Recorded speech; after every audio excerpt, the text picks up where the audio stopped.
ಒಂದು ಸೆಕೆಂಡ್ ಮಾತಾಡಬೇಡಿ. ಈಗ ರಾಯರೆಡ್ಡಿ ಅವರೇ, ಈಗ ಆದಷ್ಟು ಬೇಗನೆ ತಾವು ಹೇಳಿದಾಗೆ ತಾವು ಈಗಾಗಲೇ 1 ಗಂಟೆ 10 ನಿಮಿಷ ತಾವು ಮಾತಾಡಿದ್ರಿ. ಅದು ವಿಚಾರ ತಾವು ಹೇಳ್ಬೋದು. ನೀವು ಟೈಮ್ ಕೊಡಿ, 10 ನಿಮಿಷದಲ್ಲಿ ಮುಗಿಸ್ಬೇಕು. ಈಗ ಬಂದು ಕೂತ್ಕೊಂಡು ಇಲ್ಲಿ ನಾನು ಪಟ್ಟಿ ಮಾಡಿದ್ದೇನೆ, ಯಾರು ಫಸ್ಟ್ ಬಂದು ಕೂತ್ಕೊಂಡಿದ್ದಾರೆ ಅವರಿಗೆ ಫಸ್ಟ್ ಕೊಡ್ತೇನೆ. ನೀವು ಬಂದು ನಿಮ್ಮ ಹೆಸರು ಕಾಣ್ತದೆ ನನಗೆ, ಆಯ್ತಾ? ಮೊನ್ನೆ ಬಂದು ಇವತ್ತು ಬೆಳಿಗ್ಗೆ ಆಯ್ತು, ನಿಮ್ಮ ಹೆಸರು ಇದೆ. ಮತ್ತೆ ಯಾರು ಬೆಳಿಗ್ಗೆ ಮಧ್ಯಾಹ್ನ ಊಟ ಮಾಡಿ ಫಸ್ಟ್ ಬೇಗ ಬಂದಿದ್ದಾರೆ ಅವ್ರಿಗೆ ಮೊದಲ ಆದ್ಯತೆ ಕೊಡ್ತಾರೆ. ಪಟ್ಟಿ ಲಿಸ್ಟ್ ಇದೆ ಇಲ್ಲಿ ಸರ್. ನಾವು ಊಟ ಮಾಡ್ಲಾರ್ದ ಬಂದೆ. ಆಯ್ತು, ಅದಕ್ಕೆ ಇಲ್ಲಿ ಹೆಸರೇ ಕಾಣೋದಿಲ್ಲ ನಿಮ್ದು. ಗಾಡಿ ಫಾಸ್ಟ್ 3:30 ಮುಗಿಸ್ಬೇಕು. ಸನ್ಮಾನ್ಯ ಅಧ್ಯಕ್ಷರೇ, ನಾನು ಈಗಾಗಲೇ ಉತ್ತರ ಕರ್ನಾಟಕ ವಿಚಾರದಲ್ಲಿ ಹಲವಾರು ಬೇರೆ ಬೇರೆ ವಿಷಯ ಬಗ್ಗೆ ಮಾತನಾಡಿ ಇವತ್ತು ಪ್ರಮುಖವಾಗಿ ಉತ್ತರ ಕರ್ನಾಟಕದ ನೀರಾವರಿ ಮತ್ತು ಕರ್ನಾಟಕದಲ್ಲಿರುವಂಥ ನೀರಾವರಿ ಬಗ್ಗೆ ಈಗ ನಾನು ಪ್ರಾರಂಭದ ಹಂತದಲ್ಲಿ ಹೇಳಿದ್ದೇನೆ. ಅಧ್ಯಕ್ಷರೇ, ನಮ್ಮಲ್ಲಿ 7 ರಿವರ್ ಸಿಸ್ಟಮ್ ಇದ್ದರೂ ಕೂಡ ಅದೆಲ್ಲ ಹೇಳಾಯಿತು. ಅದರಲ್ಲಿ ಪ್ರಮುಖವಾಗಿರೋದು ಕೃಷ್ಣ ಮತ್ತು ಕಾವೇರಿ. ಕಾವೇರಿ ಯೋಜನೆ, ನದಿ ಯೋಜನೆ ಬ್ರಿಟಿಷರು ಮಹಾರಾಜರ ಕಾಲದಲ್ಲಿಂದ 120-125 ವರ್ಷದಿಂದ ಅಲ್ಲಿ ಡ್ಯಾಮ್ಗಳು ಕಟ್ಟಿ ಆಯಿತು. ಆದ್ದರಿಂದ ನಮಗೇನು ಅಲಾಟ್ಮೆಂಟ್ ಆಗಿದೆ ವಾಟರ್ 284 TMC, ಅದನ್ನು ಕಂಪ್ಲೀಟ್ ಯುಟಿಲೈಸೇಷನ್ ಮಾಡ್ಕೊಂಡಿದ್ದಾರೆ. ಈಗ ನಮ್ಮ ಉಪ ಮುಖ್ಯಮಂತ್ರಿ ನೀರಾವರಿ ಮಂತ್ರಿ ಈ ಮೇಕೆದಾಟು ಯೋಜನೆ ಮಾಡಲಿಕ್ಕೆ ಹೊರಟಿದ್ದಾರೆ. ಭಾಳ ಒಳ್ಳೆಯ ಯೋಜನೆ ಅದು. ಅದರಿಂದ ಬೆಂಗಳೂರು ನಗರಕ್ಕೆ ಪ್ರಮುಖವಾಗಿ ಸುಮಾರು ಒಂದು 30 TMC ಕುಡಿಯೋ ನೀರು ಅನುಕೂಲ ಆಗ್ತದೆ.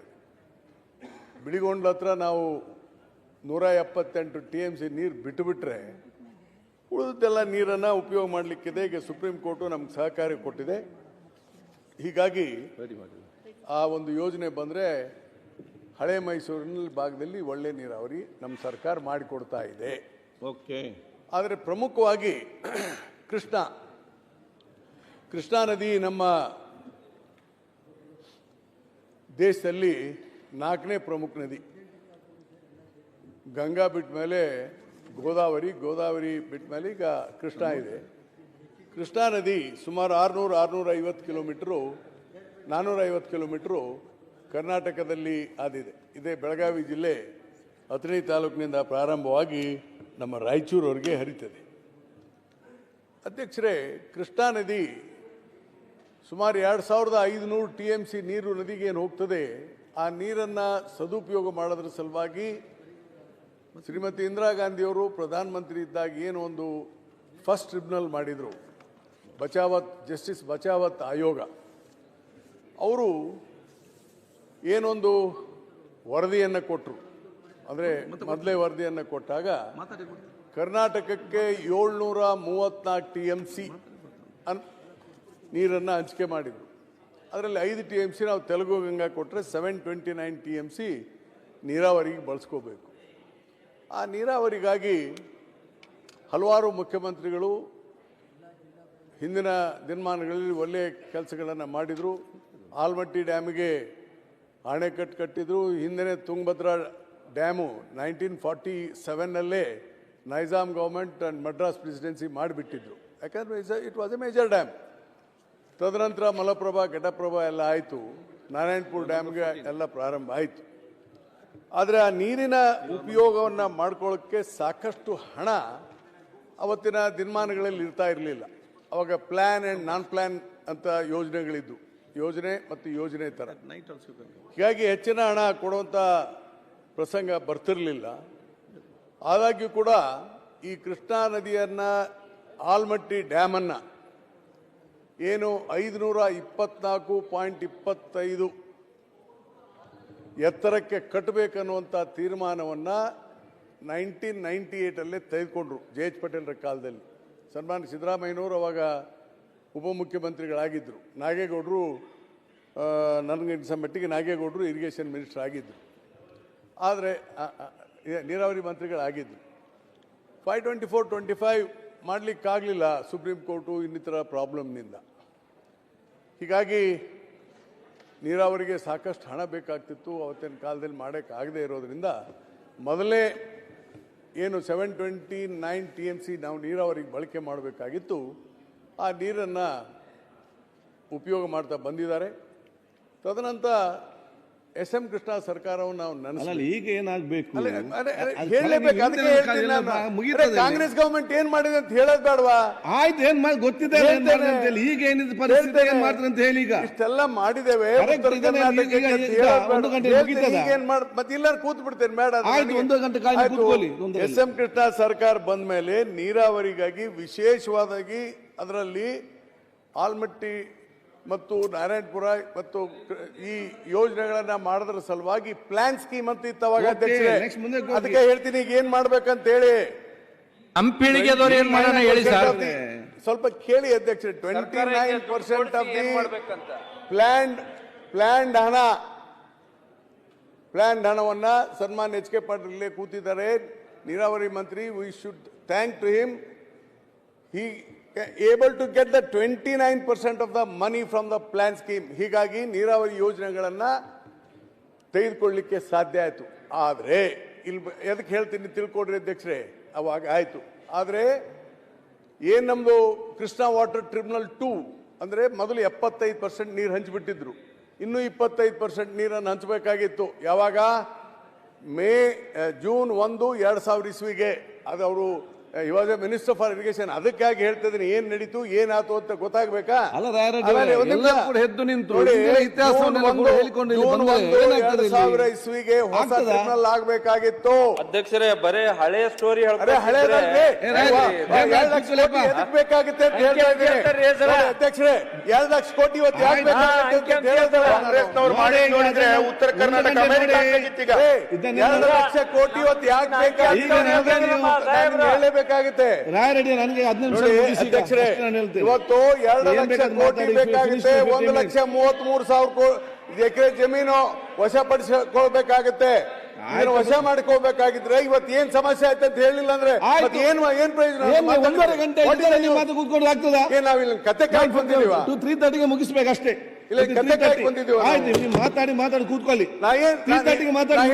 ತಪ್ಪಿದ್ರೆ ತಪ್ಪಿಲ್ಲ. ನೀವೆಲ್ಲ ಎಲ್ಲರೂ ಸರಿಯಾಗಿ time limit I am telling you by 3:30 you have to finish ಅಷ್ಟೇ. ನಮ್ಗೆ ತಾಳ್ಮೆನ ಬಲ ಕಡಿಮೆ. ನೀವು 3:30ಗೆ ನೀವು ಮುಗಿಸಿ you have to finish at 3:30. 2 lakh crore ಕೊಡಿಸಿ. ಯಾವುದು ನೀರಾವರಿ ಇದಕ್ಕೆ ಅದು ಏನಾಯ್ತು ಅನ್ನೋದನ್ನ ಎಲ್ಲರೂ ಕೂಡ ಹಿಂದಿನ ಯಾವ ತಪ್ಪಿನಿಂದ ಆಗಿದೆ ನಾನು ಹೇಳ್ದಷ್ಟೇ. ನೋಡಿ ಅಧ್ಯಕ್ಷರೇ, ಐ ರಿಕ್ವೆಸ್ಟ್ ಯು, ಏನಾಗಿದೆ ಅನ್ನೋದು ದಯವಿಟ್ಟು ಅರ್ಥ ಮಾಡಿ. ಉತ್ತರ ಕರ್ನಾಟಕ ಮೇಜರ್ ಸಮಸ್ಯೆ ಪ್ರಾರಂಭ ಆಗಿತ್ತು. ಏನಾಯ್ತು ಸುಮ್ಮನೆ ಇಲ್ಲಿ ತಮಾಷೆ ಮಾಡಕ್ ಬಂದಿದ್ದೇವ ನಾವು ಅಷ್ಟೇ. 1.5 ಗಂಟೆ. Please here me. ದಯವಿಟ್ಟು ಕೇಳಿ. ನೋಡಿ, ಯಾವಾಗ ನಾವು ಜೂನ್ 1, 2000 ಇಸ್ವಿಗೆ ಟ್ರಿಬ್ಯುನಲ್ ಮಾಡಬೇಕಾಗಿತ್ತು, KWT 2, ಸನ್ಮಾನ್ಯ ಅಟಲ್ ಬಿಹಾರಿ ವಾಜಪೇಯಿ ಅವರು ಪ್ರಧಾನಮಂತ್ರಿ. ಅವಾಗ ನಾನು 98-99 I was A special representative. ನಾವೆಲ್ಲ ಹೋಗಿ ಭೇಟಿ ಮಾಡಿದ್ವಿ, ಸರ್ ಟ್ರಿಬ್ಯುನಲ್ ಮಾಡ್ರಿ ಅಂತ. ಟ್ರಿಬ್ಯುನಲ್ ಮಾಡಲಿಲ್ಲ. KWT 2 ಟ್ರಿಬ್ಯುನಲ್ ಆಗಬೇಕಾಗಿತ್ತು ಬಚಾವತ್ ಅವಾರ್ಡ್ ಪ್ರಕಾರ. ಅದು ಕೇಳಿ, ಯಾವಾಗಾಯ್ತದು ಟ್ರಿಬ್ಯುನಲ್ಲು? 2004 ಏಪ್ರಿಲ್. ಅವರು ಹೋಗೋ ಕಾಲಕ್ಕಾಯ್ತು. ಆದರೆ ಡಾಕ್ಟರ್ ಮನಮೋಹನ್ ಸಿಂಗ್ ಅವರು ಬಂದ ಮೇಲೆ ಬ್ರಿಜೇಶ್ ಕುಮಾರ್ ಅವರ ನೇತೃತ್ವದಲ್ಲಿ ಫುಲ್ ಪ್ಲೆಜ್ ಟ್ರಿಬ್ಯುನಲ್ ಆಯ್ತು. 2010 ಡಿಸೆಂಬರ್ 30ಕ್ಕೆ ಅವಾರ್ಡ್ ಮಾಡಿದ್ರು. KWT 2 ನಮಗೆ 177 TMC ನೀರು ಕೊಟ್ಟರು. ಈಗ ಇದೇ ಬಂದಿರೋದು, ಇದನ್ನೇ ಮಾತಾಡಬೇಕಾದದ್ದು ನಾವೀಗ. 177 TMC ನೀರು ಕೊಟ್ಟರು. ಆಮೇಲೆ ರಿವೈಸ್ ಆರ್ಡರ್ ಮಾಡಿದ್ರು ನವೆಂಬರ್ 2013ನಲ್ಲಿ 4 TMC ಕಮ್ಮಿ ಮಾಡಿದ್ರು. ಆ 4 TMC ಅಂದ್ರೆ ಇವತ್ತು 177 ಇದ್ದಿದ್ದು 174 ಆಗಿದೆ. 7 TMC run of the river ಅಂದ್ರೆ 166 TMC ನೀರನ್ನ ಇವತ್ತು ನಾವು ಬಳಸ್ಕೊಳ್ಳೇಬೇಕು. ಉತ್ತರ ಕರ್ನಾಟಕ 166 TMC. ಎಲ್ಲಿ? ತುಂಗಭದ್ರಾ 36, ಇಲ್ಲಿ 130. ಈಗ ಅಧ್ಯಕ್ಷರೇ, ಯಾಕೆ ಹೇಳ್ತೇನೆ, 2 ಲಕ್ಷ ಕೋಟಿ ಅಂತ ಮಾತಾಡಿದ್ರಲ್ಲ, ಇಲ್ಲೇ ಇದಾರಲ್ಲ ನಮ್ಮ ಕೃಷ್ಣ. ಇದಕ್ಕೆ ಕಾರಣ ಏನು? ಟ್ರಿಬ್ಯುನಲ್ 4 ಇಯರ್ಸ್ ಲೇಟ್ ಆಯ್ತು. ಮತ್ತು ಕಳೆದ 13 ವರ್ಷದಿಂದ ಡಿಸ್ಪ್ಯೂಟ್ ಇದೆ, ಟ್ರಿಬ್ಯುನಲ್ ಆರ್ಡರ್ ಆಗಿದೆ. ಕೇಂದ್ರ ಸರ್ಕಾರ ಇವತ್ತಿನವರೆಗೆ ನರೇಂದ್ರ ಮೋದಿ ಅವರು 4 ರಾಜ್ಯ ಆಗಿದೆ, ಈಗ 4 ರಾಜ್ಯದ ಮುಖ್ಯಮಂತ್ರಿ ಕರೆದು ಸಂಧಾನ ಮಾಡಲಿಕ್ಕೆ ತಯಾರಿಲ್ಲ. ಇದು ಹಲವಾರು ಸಾರಿ ನಾವು ಮನವಿ ಕೊಟ್ಟಿದ್ದೇವೆ. ಮತ್ತೆ ಇದನ್ನ ಹೇಳೋದು ಬೇಡವಾ ನಾನು? ಬೇಗ ಹೇಳಿ, ಇದರಿಂದ ಕರ್ನಾಟಕದಲ್ಲಿ 19,000 ಕೋಟಿ ಇದ್ದಂತ ಎಸ್ಟಿಮೇಟ್ ಇವತ್ತು ಸುಮಾರು 7 ಲಕ್ಷ ಕೋಟಿಗೆ ಹೋಗ್ತಾ ಇದೆ. ಈ 166 TMC ನೀರನ್ನ ಬಳಸ್ಕೋಬೇಕಾದ್ರೆ 1,33,000 ಎಕರೆ ಜಮೀನನ್ನ ವಶಪಡಿಸ್ಕೊಳ್ಬೇಕು ಸರ್ಕಾರ. 75,000 ಇದಕ್ಕೆ ಹಿನ್ನೀರಿಗೆ, 6,020 ಹಳ್ಳಿ ಮುಳುಗಡೆಗೆ, ಒಂದು 53,000 ಕೋಟಿ ಕಾಲುವೆಗೆ. ಈಗ ಸಿದ್ದರಾಮಯ್ಯನವ್ರ ಸರ್ಕಾರ 75,000 ಎಕರೆ ಭೂಮಿಯನ್ನ ತೆಗೆದುಕೊಳ್ಳಲಿಕ್ಕೆ ಈ ವರ್ಷ 8,000 ಕೋಟಿ ರೂಪಾಯಿನ ಬಜೆಟ್ನಲ್ಲಿ ಇಟ್ಟಿದ್ದಾರೆ. ಇನ್ನೂ ಇಡಬೇಕು ಅಂತ ಒತ್ತಾಯ ಮಾಡ್ತಿದ್ದೀನಿ ನಾನು. ಇನ್ನೂ ಇಡಬೇಕು, ಈ ವರ್ಷನೂ ಮಾಡ್ಬೇಕಂತ ಒತ್ತಾಯ ಮಾಡ್ತಾ ಇದ್ದೇನೆ. ಯಾಕಂದ್ರೆ ಅಧ್ಯಕ್ಷರೇ, ಈ ಡ್ಯಾಮು ಎಲ್ಲ ಮುಗಿಬೇಕಾದ್ರೆ ಇನ್ನೂ ನಮಗೆ 1.5 ಲಕ್ಷ ಕೋಟಿ ಮೇಲೆ ಖರ್ಚಾಗ್ತಾ ಇದೆ. ಇದು ಹೀಗೆ ಹೋಗ್ತಾ ಹೋದ್ರೆ ನಿಮಗೆ ಇದು ಮುಗಿಯೋದಿಲ್ಲ. ಅದಕ್ಕೊಂದು ತೀರ್ಮಾನವನ್ನ ನಾವು ತೆಗೆದುಕೊಳ್ಬೇಕಂತ ಸಂದರ್ಭ ಬಂದಿದೆ. ಇದರಿಂದ 166 TMC ನಮ್ಗೆ ಉಪಯೋಗ ಆಗುತ್ತೆ. ನಾನು ಒಂದು ಮನವಿ ಮಾಡ್ತೇನೆ ನಿಮ್ಮ ಮುಖಾಂತರ. ಇವತ್ತು ನೋಡಿ, ನ್ಯಾಷನಲ್ ಪ್ರಾಜೆಕ್ಟ್ ಅಂತ ಹೇಳಿ ಕೇಂದ್ರ ಸರ್ಕಾರ ಹಿಂದೆ ಡಾಕ್ಟರ್ ಮನಮೋಹನ್ ಸಿಂಗ್ ಇದ್ದಾಗ Polavaram project in Andhra Pradesh for Godavari river they have declared as a national project. ಇದನ್ನು ಕೂಡ ಮಾಡಬೇಕನ್ನೋದು ಅವ್ರ ಮನಸ್ಸಲ್ಲಿತ್ತು. Because it was in the Supreme Court, it is in the Supreme Court. ಹೀಗಾಗಿ ಮಾಡಲಿಲ್ಲ.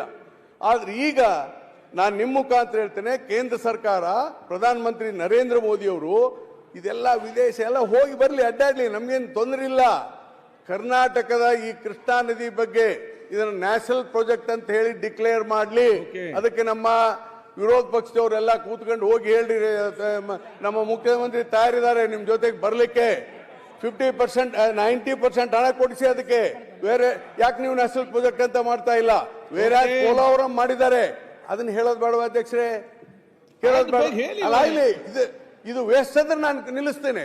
ಅದರ ಸಲುವಾಗಿ ಮಾತಾಡಿದ್ದೇನೆ. ಸರಿ ಆಗಲ್ಲ ನೀವು ಮಾಡಿ.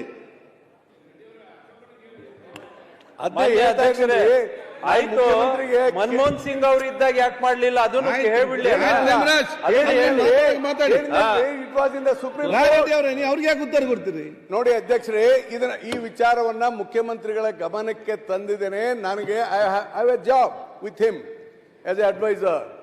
ಅವ್ರು ಏನ್ ಹೇಳ್ತಾರೆ CM ಅವರು, ಇದನ್ನ ನ್ಯಾಷನಲ್ ಪ್ರಾಜೆಕ್ಟ್ ಅಂತ ಮಾಡಿದ್ರೆ ನಮಗೆ ಬಹಳಷ್ಟು ಅನುಕೂಲ ಆಗ್ತದೆ.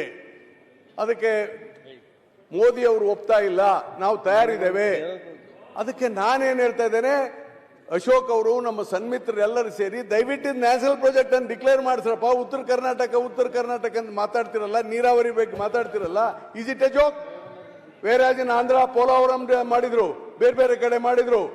ಮತ್ತು ಅಧ್ಯಕ್ಷರೇ, ಅವ್ರ ಗಮನಕ್ಕೆ ತರ್ತೇನೆ ಇವತ್ತು ಅಧ್ಯಕ್ಷ, ಬಹಳ ಪ್ರಮುಖವಾದಂತ ವಿಚಾರ ನೋಡಿ. ಭದ್ರಾ ಪ್ರಾಜೆಕ್ಟಿಗೆ ಮಾನ್ಯ ನೀರಾವರಿ ಮಂತ್ರಿಗಳು ಕೇಂದ್ರದ್ದು ಅವರು ಬಜೆಟ್ನಲ್ಲಿ ಸ್ಪೀಚಲ್ಲಿ ಹೇಳಿದರು, 23-24 water drought prone region.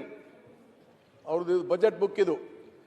The drought prone central region of Karnataka, central assistance ₹5,300 crore will be given upper Bhadra project to provide sustainable micro irrigation and filling up the surface tanks of the drinking water. ಇದು budget speech copy. ಇದು madam ಸೀತಾರಾಮ್ದು.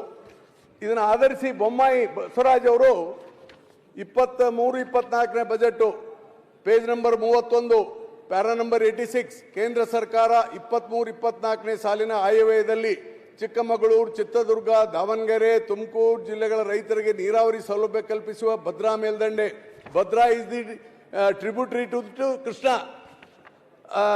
ಯೋಜನೆಗೆ ಪ್ರಸ್ತುತ ಸರ್ಕಾರ ತೀವ್ರ ಪ್ರಯತ್ನ ಫಲವಾಗಿ ಅವರು ಪ್ರಯತ್ನ ಮಾಡಿದ್ರಂತೆ ಬೊಮ್ಮಾಯಿ ಅವರು.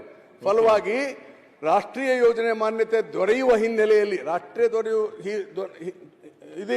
ಹಿನ್ನೆಲೆಯಲ್ಲಿ ಕೇಂದ್ರ ಸರ್ಕಾರ 5,300 ಕೋಟಿ ರೂಪಾಯಿ ಸಹಾಯಧನ ಘೋಷಣೆ ಮಾಡಿದೆ.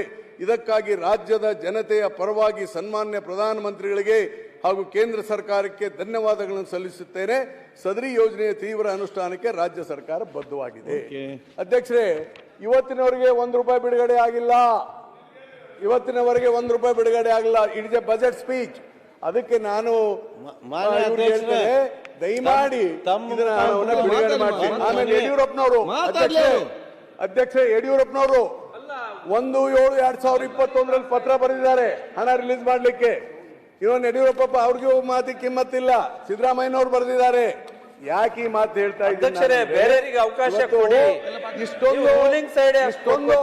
ಮಾಡಿ ಮಾತಾಡೋರು ಇವತ್ತು ಉತ್ತರ ಕರ್ನಾಟಕದ ಅಭಿವೃದ್ಧಿ ಮಾಡಲಿಲ್ಲ. ಉತ್ತರ ಕರ್ನಾಟಕ ಅಭಿವೃದ್ಧಿ ಮಾಡಿಯಪ್ಪ, ನಿಮ್ಗೆ ಧನ್ಯವಾದ ಅರ್ಪಿಸ್ತೇನೆ. ದಯಮಾಡಿ ಅಧ್ಯಕ್ಷರೇ, ನನಗೆ ನಿಮ್ಮ ಕಷ್ಟ ಅರ್ಥ ಆಗುತ್ತೆ. ದಯವಿಟ್ಟು ನಮ್ಮ ಕಷ್ಟನೂ ಅರ್ಥ ಮಾಡಿ. ಉತ್ತರ ಕರ್ನಾಟಕದಲ್ಲಿ ಏನುಂಟು ಅಂತ. ನೀವೆಲ್ಲ ಕರಾವಳಿಯಲ್ಲಿ ಮೀನುಗಳನ್ನ ಹಿಡಿದು ಆರಾಮಿದ್ದೀರಿ. ಮೀನುಗಳನ್ನ ಮಾರಿ, ರೆಸ್ಟೋರೆಂಟ್ಗಳನ್ನ ಮಾರಿ. ದಯವಿಟ್ಟು ನಮ್ ಕಷ್ಟ ಅರ್ಥ ಮಾಡಿ ಅಧ್ಯಕ್ಷ. ಅದಕ್ಕೆ ಆಯ್ತು, ನಾನು ಮುಗಿಸೇ ಬಿಡ್ತೀನಿ. ಇನ್ನು ಯಾಕೆ ಸುಮ್ಮನೆ ಇತ್ಲಾಗೆ ನಿಮ್ಮಿಂದ. ಅದಕ್ಕೆ ಅಧ್ಯಕ್ಷರೇ, ಇವತ್ತು ಬಹಳಷ್ಟು ಯೋಜನೆಗಳು ನೀರಾವರಿ ಇರ್ಬೋದು ಎಲ್ಲ ಕುಂಠಿತ ಆಗಿದೆ. ಇವತ್ತು ಅಧ್ಯಕ್ಷರೇ 11 ವರ್ಷ ಆಡಳಿತ ಕೊಟ್ಟಿದ್ದಾರೆ. ಕೊನೆಗೆ ಬಂದಿದ್ದೀನಿ ಅಧ್ಯಕ್ಷರೇ, ರೈತರು ಜಮೀನುಗಳನ್ನ ಕಳ್ಕೊಂಡಿದ್ದಾರೆ. 11 ವರ್ಷ ಅವಾರ್ಡ್ ಆಗಿ ಕೋರ್ಟ್ ಎಲ್ಲ ಕೆಲವೊಂದು ಮಾಡಿ ನೋಡಿ ಅಧ್ಯಕ್ಷರೇ, 11 ವರ್ಷ ಬಿಜೆಪಿ ಸರ್ಕಾರ 11 ವರ್ಷ ಆಡಳಿತ ಕೊಟ್ಟಿದೆ. ನೀರಾವರಿ ಸಮಸ್ಯೆ ಆಗಲಿ, ಕಲ್ಯಾಣ ಕರ್ನಾಟಕ ಸಮಸ್ಯೆ ಆಗಲಿ, ನ್ಯಾಷನಲ್ ಹೈವೇಗಳು ಹೆಚ್ಚು ಅಭಿವೃದ್ಧಿ ಮಾಡೋದಾಗಲಿ ಮಾಡಿದ್ದಾರೆ. ನ್ಯಾಷನಲ್ ಹೈವೇ ನಾನು ಮಾಡಿಲ್ಲ ಅಂತ ಹೇಳಿಲ್ಲ. ಹೊಸದಾಗಿ ರೈಲ್ವೆ ಅಭಿವೃದ್ಧಿ ಆಗಲಿ, ಮತ್ತೆ ಶಿಕ್ಷಣ ಕ್ಷೇತ್ರಕ್ಕೆ ಅನುದಾನ ಆಗಲಿ, ಬ್ಯಾಕ್ವರ್ಡ್ ರೀಜನಿಗೆ ಹಣ ಕೊಡೋ ಏನು ಮಾಡಲಿಲ್ಲ.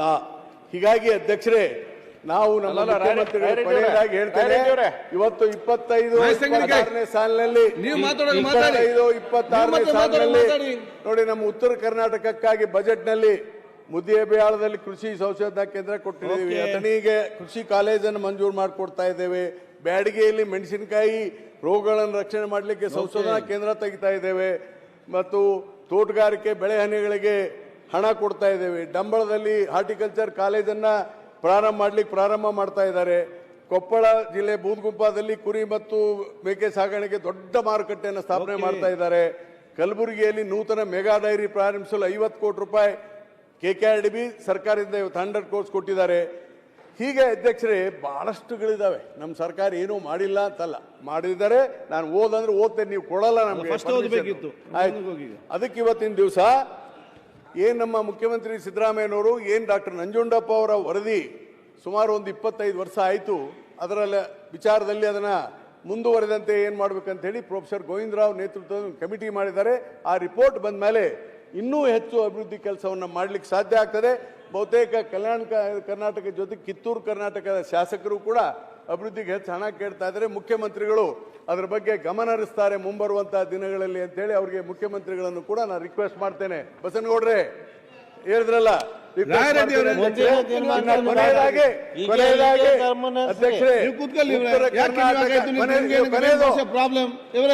ಅಧ್ಯಕ್ಷರೇ, ಈಗ ನಮ್ ದಯವಿಟ್ಟು ಒಂದು 2-3 ನಿಮಿಷ 5 ಮಿನಿಟ್ಸ್ ಮುಗಿಸ್ಬಿಡ್ತೇನೆ.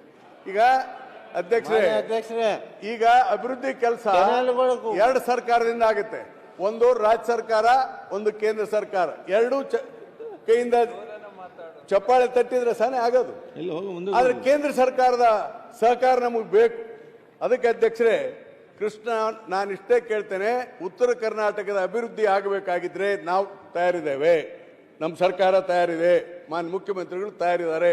ಕೃಷ್ಣಾ ವಾಟರ್ ಟ್ರಿಬ್ಯುನಲ್ 2 ಏನು ನಾವು 166 TMC ಮಾಡಬೇಕಾಗಿದೆ. ಪ್ರಧಾನ ಮಂತ್ರಿಯವ್ರಿಗೆ ಹೇಳ್ಬೇಕು, ಅಶೋಕ್ ಅವರೇ, ನಮ್ಮ ಬೇಗನೆ ಮೀಟಿಂಗ್ ಕರೀರಿ, ನಮ್ಮ ರಾಜ್ಯದ್ದು ಆಂಧ್ರ ಮಹಾರಾಷ್ಟ್ರ ಸರ್ವಪಕ್ಷ ಬೇಕಾದ್ರೆ ನಿಯೋಗ ತಗೊಂಡು ಹೋಗ್ರಿ ಅಂತ ಮುಖ್ಯಮಂತ್ರಿಗೆ ಹೇಳೋಣ, ಒತ್ತಾಯ ಮಾಡೋಣ. ಒತ್ತಾಯ ಮಾಡಿ ತಗೊಂಡು ಹೋಗಿ ಅದನ್ನ ಒಪ್ಪಿಸಿ 50% ಕೊಡಿಸ್ರಿ, ನ್ಯಾಷನಲ್ ಪ್ರಾಜೆಕ್ಟ್ ಮಾಡಿಸ್ಬೇಕು ಅಂತ ಹೇಳಿ ನಾನು ಒತ್ತಾಯವನ್ನ ತಮ್ಮ ಮುಖಾಂತರ ಮಾಡ್ತೇನೆ. ಮಾದಾಯಿ ಟ್ರಿಬ್ಯುನಲ್ 2018 ಆಗಿದೆ. ನಮಗೆ 13.42 TMC ನೀರು ಕೊಟ್ಬಿಟ್ಟಿದ್ದಾರೆ Mahadayi tribunal. Because of the environmental issue ನೀರಾವರಿ ನಿಂತು ಬಿಟ್ಟಿದೆ. ಇದರಿಂದ ನುಕ್ಸಾನ ಯಾರಿಗೆ? ನಮಗೆ. ನಾಳೆ ಪ್ರಾಜೆಕ್ಟ್ ಕಾಸ್ಟ್ ಜಾಸ್ತಿ ಆಗುತ್ತೆ. ಯಾರೇ ಅಧಿಕಾರಕ್ಕೆ ಬರ್ಬೋದು, ಯಾರೇ ಹೋಗ್ಬೋದು, ಪ್ರಾಜೆಕ್ಟ್ ಕಾಸ್ಟ್ ಜಾಸ್ತಿ ಆಗುತ್ತೆ. Who is the loser? Karnataka is the loser. BJP opposition ನಿಮಗೂ ರೆಸ್ಪಾನ್ಸಿಬಿಲಿಟಿ ಇದೆ. ಬರೀ ಸರ್ಕಾರ ಅಂದ್ರೆ ರಾಜ್ಯ ಸರ್ಕಾರ ಒಂದೇ ಮಾಡೋದಲ್ಲ, ಕೇಂದ್ರ ಸರ್ಕಾರ ಎನ್ವೈರನ್ಮೆಂಟಲ್ ಇಶ್ಯೂ ಕ್ಲಿಯರೆನ್ಸ್ ಮಾಡಿಸಿ ಅದನ್ನ. ಆಮೇಲೆ ಅಧ್ಯಕ್ಷರೇ, ರಾಯಚೂರಿನಲ್ಲಿ ಏಮ್ಸ್ ಆಗ್ಬೇಕಂತ ಹೇಳ್ತಾ ಇದ್ದೀವಿ, ಮಾಡಿಸಿಯಪ್ಪ ಏಮ್ಸ್ ಅನ್ನ. ನಾನು ರಿಕ್ವೆಸ್ಟ್ ಮಾಡ್ತೇನೆ ಚೀಫ್ ಮಿನಿಸ್ಟರ್, ಒಂದು 200 ಎಕರೆ ಜಮೀನು ಕೊಡಿ ಚೀಫ್ ಮಿನಿಸ್ಟರ್ ಅವರೇ ಅಂತ ಹೇಳಿ. ಈಗ ಅವರು ಪತ್ರ ಬರೆದಿದ್ದಾರೆ, ದಯವಿಟ್ಟು ಏಮ್ಸ್ ಅನ್ನ ಮಾಡಿಸಿ. ಆಮೇಲೆ ಕಲಬುರಗಿನಲ್ಲಿ ಏನು ಸೆಂಟ್ರಲ್ ಯೂನಿವರ್ಸಿಟಿ ಇದೆ ಅದನ್ನ ನಾನೊಂದು 2 ಯೂನಿವರ್ಸಿಟಿ ಮಾಡಿ ಅಂತ ನಾನು ಈಗಾಗಲೇ ಪ್ರಸ್ತಾವನೆ ಮಾಡಿದ್ದೇನೆ. ಆಮೇಲೆ ಅಧ್ಯಕ್ಷರೇ, ಈ ಉಡಾನ್ ಯೋಜನೆ ಕಂಟಿನ್ಯೂ ಮಾಡಿಸ್ರಿ. ವಿಜಯಪುರ, ರಾಯಚೂರು ಮತ್ತೆಲ್ಲ ಈಗ ನಮ್ಮ ರಾಜ್ಯ ಸರ್ಕಾರ ಸಹಯೋಗದೊಂದಿಗೆ ಇವಾಗ್ತಾ ಇದಾವಲ್ಲ ವಿಮಾನ ನಿಲ್ದಾಣ, ಅದಕ್ಕೆ ಉಡಾನ್ ಕೊಡಿಸ್ರಿ. ಯಾಕೆ ಕೊಡಬಾರ್ದು ನೀವು ವಿಜಯಪುರಕ್ಕೆ ಅದಕ್ಕೆ ನೀವು ಇದಕ್ಕೆ ಸಹಾಯ ಮಾಡಿಸ್ರಿ. ಆಮೇಲೆ ಕಲಬುರಗಿಯಲ್ಲಿ ನೂತನ ರೈಲ್ವೆ ಡಿವಿಷನ್ ಸುಮ್ಮನೆ ಕಳಿಸ್ಬಿಟ್ರಿ. ಏನ್ರಿ ಆಸ್ಪಿರೇಷನಲ್ ಡಿಸ್ಟ್ರಿಕ್ಟ್ಗೆ 50% ಹಣ ಕೇಂದ್ರ ಸರ್ಕಾರ ಕೊಡಬೇಕು. ಇನ್ನ ಪ್ರವಾಸೋದ್ಯಮ ಮೇಲೆ ಲಾಸ್ಟ್ ಹೇಳ್ಬಿಡ್ತೀನಿ ಅಧ್ಯಕ್ಷರೇ, ಈ ಕೊಪ್ಪಳ ಜಿಲ್ಲೆ ನಮ್ಮ ಜಿಲ್ಲೆ ಆಂಜನಾದ್ರಿ ಬೆಟ್ಟಕ್ಕೆ 100 ಕೋಟಿ ರೂಪಾಯಿ ಸಿದ್ದರಾಮಯ್ಯ ಸರ್ಕಾರ ಈ ಬಜೆಟ್ ನಲ್ಲಿ ಕೊಟ್ಟಿದೆ. ನಮ್ಗೆ ಇನ್ನೂ 200 ಕೋಟಿ ಬೇಕು. ಕೇಂದ್ರ ಸರ್ಕಾರದಿಂದ 200 ಕೋಟಿ ರೂಪಾಯಿ ಮ್ಯಾಚಿಂಗ್ ಗ್ರಾಂಟ್ ಕೊಡಿಸ್ರಿ. ಮ್ಯಾಚಿಂಗ್ ಗ್ರಾಂಟ್ ಕೊಡಿಸ್ರಿ. ಐಹೊಳೆ, ಪಟ್ಟದಕಲ್ಲು, ಹಂಪಿ, ಯುನೆಸ್ಕೋ ಇದಕ್ಕೂ ಹಣ ಕೊಡಿಸ್ರಿ. ನೀರಾವರಿ ಕೊಡಿಸ್ರಿ. ನಮ್ಮ ಸರ್ಕಾರನೂ ಮಾಡ್ತದೆ, ನೀವು ಮಾಡ್ತೀವಿ. ಬರೀ ನಮ್ಮನ್ನು ಟೀಕೆ ಮಾಡಿದ್ರ ಪ್ರಯೋಜನ ಆಗಲ್ಲ. ನಿಮ್ಮ ಸಹಕಾರನೂ ಬೇಕು. ನೀವೇನು ಮಾಡಲೇ ಇರೋದಕ್ಕೆ ಇವತ್ತು ಉತ್ತರ ಕರ್ನಾಟಕ ಹಿಂದುಳಿಯಕತ್ತಿದೆ. ಆದಾಗ್ಯೂ ನಮ್ಮ ಸರ್ಕಾರ ಮಾತನ್ನ ಹೇಳಿ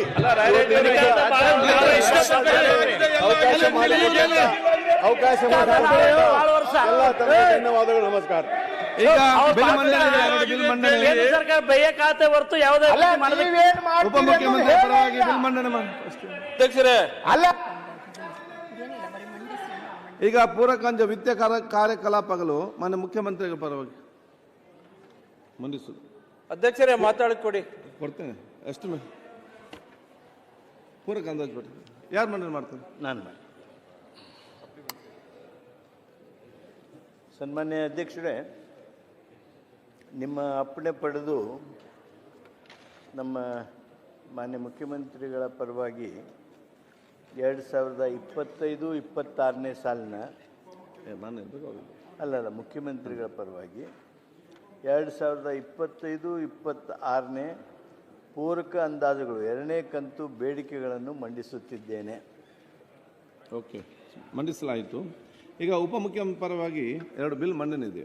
ಸನ್ಮಾನ್ಯ ಅಧ್ಯಕ್ಷರೇ, 2025ನೇ ಸಾಲಿನ ಬೆಂಗಳೂರು ಮಹಾನಗರ ಭೂ ಸಾರಿಗೆ ಪ್ರಾಧಿಕಾರ ತಿದ್ದುಪಡಿ ವಿಧೇಯಕವನ್ನು ಉಪಮುಖ್ಯಮಂತ್ರಿಗಳ ಪರವಾಗಿ ಮಂಡಿಸಲು ತಮ್ಮ ಅನುಮತಿ ಕೋರುತ್ತೇನೆ. ಪ್ರಸ್ತಾವವನ್ನು ಮಂಡಿಸಲಾಯಿತು. ಈಗ ಪ್ರಸ್ತಾವವನ್ನು ಸಭೆ ಮತಕ್ಕೆ ಹಾಕುತ್ತೇನೆ. ಪ್ರಸ್ತಾವ ಹೀಗಿದೆ: 2020 ಸಾಲಿನ ಬೆಂಗಳೂರು ಮಹಾನಗರ ಭೂ ಸಾರಿಗೆ ಪ್ರಾಧಿಕಾರ ತಿದ್ದುಪಡಿ ವಿಧೇಯಕವನ್ನು ಮಂಡಿಸಲು ಸಭೆ ಅನುಮತಿ ನೀಡಬೇಕು. ಪ್ರಸ್ತಾವದ ಪರವಾಗಿರುವವರು ಹೌದು ಎಂದು ಸೂಚಿಸಬೇಕು. ಪ್ರಸ್ತಾವದ ವಿರೋಧವಾಗಿರು ಇಲ್ಲ ಎಂದು ಸೂಚಿಸಬೇಕು. ಪ್ರಸ್ತಾವ ಹೌದು ಪರವಾಗಿದೆ ಎಂದು ಭಾವಿಸುತ್ತೇನೆ. ಪ್ರಸ್ತಾವ ಹೌದು ಪರವಾಗಿದೆ. ಪ್ರಸ್ತಾವ ಅಂಗೀಕೃತವಾಗಿದೆ. ಮಾನ್ಯ ಮಂತ್ರಿ. ಸನ್ಮಾನ್ಯ ಅಧ್ಯಕ್ಷರೇ, 2025ನೇ ಸಾಲಿನ ಬಾಂಬೆ ಸಾರ್ವಜನಿಕ ನ್ಯಾಸ ಕರ್ನಾಟಕ ತಿದ್ದುಪಡಿ ವಿಧೇಯಕವನ್ನು ಮಾನ್ಯ ಸಾರಿಗೆ ಹಾಗೂ ಮುಜರಾಯಿ ಸಚಿವರ ಪರವಾಗಿ ಮಂಡಿಸಲು ಅನುಮತಿ ಕೋರುತ್ತೇನೆ. ಪ್ರಸ್ತಾವವನ್ನು ಮಂಡಿಸಲಾಯಿತು. ಈಗ ಪ್ರಸ್ತಾವ ಸಭೆ ಮತಕ್ಕೆ ಹಾಕುತ್ತೇನೆ. ಪ್ರಸ್ತಾವ ಹೀಗಿದೆ: 20ನೇ ಸಾಲಿನ ಬಾಂಬೆ ಸಾರ್ವಜನಿಕ ನ್ಯಾಸ ಕರ್ನಾಟಕ ತಿದ್ದುಪಡಿ ವಿಧೇಯಕವನ್ನು ಮಂಡಿಸಲು ಸಭೆ ಅನುಮತಿ ನೀಡಬೇಕು. ಪ್ರಸ್ತಾವದ ಪರವಾಗಿರು ಹೌದು ಎಂದು ಸೂಚಿಸಬೇಕು. ಪ್ರಸ್ತಾವದ ವಿರೋಧವಾಗಿರುವಿಲ್ಲ ಎಂದು ಸೂಚಿಸಬೇಕು. ಪ್ರಸ್ತಾವ ಹೌದನ ಪರವಾಗಿದೆ ಎಂದು ಭಾವಿಸುತ್ತೇನೆ. ಪ್ರಸ್ತಾವ ಹೌದನ ಪರವಾಗಿದೆ. ಪ್ರಸ್ತಾವ ಅಂಗೀಕೃತವಾಗಿದೆ. ಮಾನ್ಯ ಮಂತ್ರಿಗಳು, ವಿಧೇಯಕವನ್ನು ಮಂಡಿಸುತ್ತೇನೆ. ಈಗ ರಾಜ್ಯ ರಸ್ತೆ ಸುರಕ್ಷತೆ ಪ್ರಾಧಿಕಾರ. ಸನ್ಮಾನ್ಯ ಅಧ್ಯಕ್ಷರೇ, 2025ನೇ ಸಾಲಿನ ಕರ್ನಾಟಕ ರಾಜ್ಯ ರಸ್ತೆ ಸುರಕ್ಷತಾ ಪ್ರಾಧಿಕಾರ ತಿದ್ದುಪಡಿ ವಿಧೇಯಕವನ್ನು ಸಾರಿಗೆ ಮತ್ತು ಮುಜರಾಯಿ ಸಚಿವರ ಪರವಾಗಿ ಮಂಡಿಸುತ್ತಿದ್ದೇನೆ. ಪ್ರಸ್ತಾವವನ್ನು ಮಂಡಿಸಲಾಯಿತು. ಈಗ ಪ್ರಸ್ತಾವವನ್ನು ಸಭೆ ಮತಕ್ಕೆ ಹಾಕುತ್ತೇನೆ. ಪ್ರಸ್ತಾವ ಹೀಗಿದೆ: 2020 ಸಾಲಿನ ಕರ್ನಾಟಕ ರಾಜ್ಯ ರಸ್ತೆ ಸುರಕ್ಷಾ ಪ್ರಾಧಿಕಾರ ತಿದ್ದುಪಡಿ ವಿಧೇಯಕವನ್ನು ಮಂಡಿಸಲು ಸಭೆ ಅನುಮತಿ ನೀಡಬೇಕು. ಪ್ರಸ್ತಾವದ ಪರವಾಗಿರುವ ಹೌದು ಎಂದು ಸೂಚಿಸಬೇಕು. ಪ್ರಸ್ತಾವದ ವಿರೋಧವಾಗಿರುವಿಲ್ಲ ಎಂದು ಸೂಚಿಸಬೇಕು. ಪ್ರಸ್ತಾವ ಹೌದನ ಪರವಾಗಿದೆ ಎಂದು ಭಾವಿಸುತ್ತೇನೆ. ಪ್ರಸ್ತಾವ ಹೌದನ ಪರವಾಗಿದೆ. ಪ್ರಸ್ತಾವ ಅಂಗೀಕೃತವಾಗಿದೆ. ವಿಧೇಯಕವನ್ನು ಮಂಡಿಸುತ್ತಿದ್ದೇನೆ. ವಿಧೇಯಕ ಮಂಡಿಸಲಾಗಿದೆ. ನಾಡಪ್ರಭು ಕೆಂಪೇಗೌಡ ಪಾರಂಪರಿಕ. ಮಾನ್ಯ ಸಭಾಧ್ಯಕ್ಷರೇ, 2025ನೇ ಸಾಲಿನ ನಾಡಪ್ರಭು ಕೆಂಪೇಗೌಡ ಪಾರಂಪರಿಕ ತಾಣದ ಅಭಿವೃದ್ಧಿ ಪ್ರಾಧಿಕಾರ 2ನೇ ತಿದ್ದುಪಡಿ ವಿಧೇಯಕವನ್ನು ಮಂಡಿಸಲು ತಮ್ಮ ಹಾಗೂ ಸದನದ ಅನುಮತಿಯನ್ನು ಕೋರುತ್ತಿದ್ದೇನೆ. ಪ್ರಸ್ತಾವನೆ ಮಂಡಿಸಲಾಯಿತು. ಈಗ ಪ್ರಸ್ತಾವನೆ ಸಭೆ ಮತಕ್ಕೆ ಹಾಕುತ್ತೇನೆ. ಪ್ರಸ್ತಾವ ಹೀಗಿದೆ: 2020 ಸಾಲಿನ ನಾಡಪ್ರಭು ಕೆಂಪೇಗೌಡ ಪಾರಂಪರಿಕ ತಾಣದ ಅಭಿವೃದ್ಧಿ ಪ್ರಾಧಿಕಾರ 2ನೇ ತಿದ್ದುಪಡಿ ವಿಧೇಯಕವನ್ನು ಮಂಡಿಸಲು ಸಭೆಯು ಅನುಮತಿ ನೀಡಬೇಕು. ಪ್ರಸ್ತಾವದ ಪರವಾಗಿರುವವರು ಹೌದು ಎಂದು ಸೂಚಿಸಬೇಕು. ಪ್ರಸ್ತಾವದ ವಿರೋಧವಾಗಿರುವಿಲ್ಲ ಎಂದು ಸೂಚಿಸಬೇಕು. ಪ್ರಸ್ತಾವ ಹೌದನ ಪರವಾಗಿದೆ ಎಂದು ಭಾವಿಸುತ್ತೇನೆ. ಪ್ರಸ್ತಾವ ಹೌದನ ಪರವಾಗಿದೆ. ಪ್ರಸ್ತಾವ ಅಂಗೀಕೃತವಾಗಿದೆ. ಈಗ ಉತ್ತರ ಚರ್ಚೆ ಮುಂದುವರಿಸಲಾಗುವುದು. ಮಾನ್ಯ ಅಧ್ಯಕ್ಷರೇ, ವಿಧೇಯಕವನ್ನು ಮಂಡಿಸುತ್ತಿದ್ದೇನೆ. ಹೌದು. ಈಗ ಬಿ ಚಿಮ್ಮನಕಟ್ಟಿ ಅಧ್ಯಕ್ಷರೇ, ಈಗ ಅಲ್ಲ ಈ ಕಡೆ ಕೊಡ್ರಿ. ಯಾರು ಬೇಗ ಬಂದಿ ಅವ್ರು ಕೊಟ್ಟಿದ್ದೇನೆ. ನೀವು ಹೆಸರು ಇದೆ ಈಗ ರಾಯರೆಡ್ಡಿ ನೋಡಿ. ಯಾರು ಊಟ ಮಾಡಿ ಫಸ್ಟ್ ಬಂದು ಕೂತ್ಕೊಂಡಿದ್ದಾರೆ. ಬೇಬಿ ಚಿಮ್ಮನಕಟ್ಟಿ. ಮಾನ್ಯ ಸಭಾಧ್ಯಕ್ಷರೇ, ಅವಕಾಶಕ್ಕಾಗಿ ಮೊದಲು ಅದು ನೋಡಿ, ಎಲ್ಲ ಹಿರಿಯರು ಬಹಳಷ್ಟು ಮಾತಾಡಿದ್ದಾರೆ.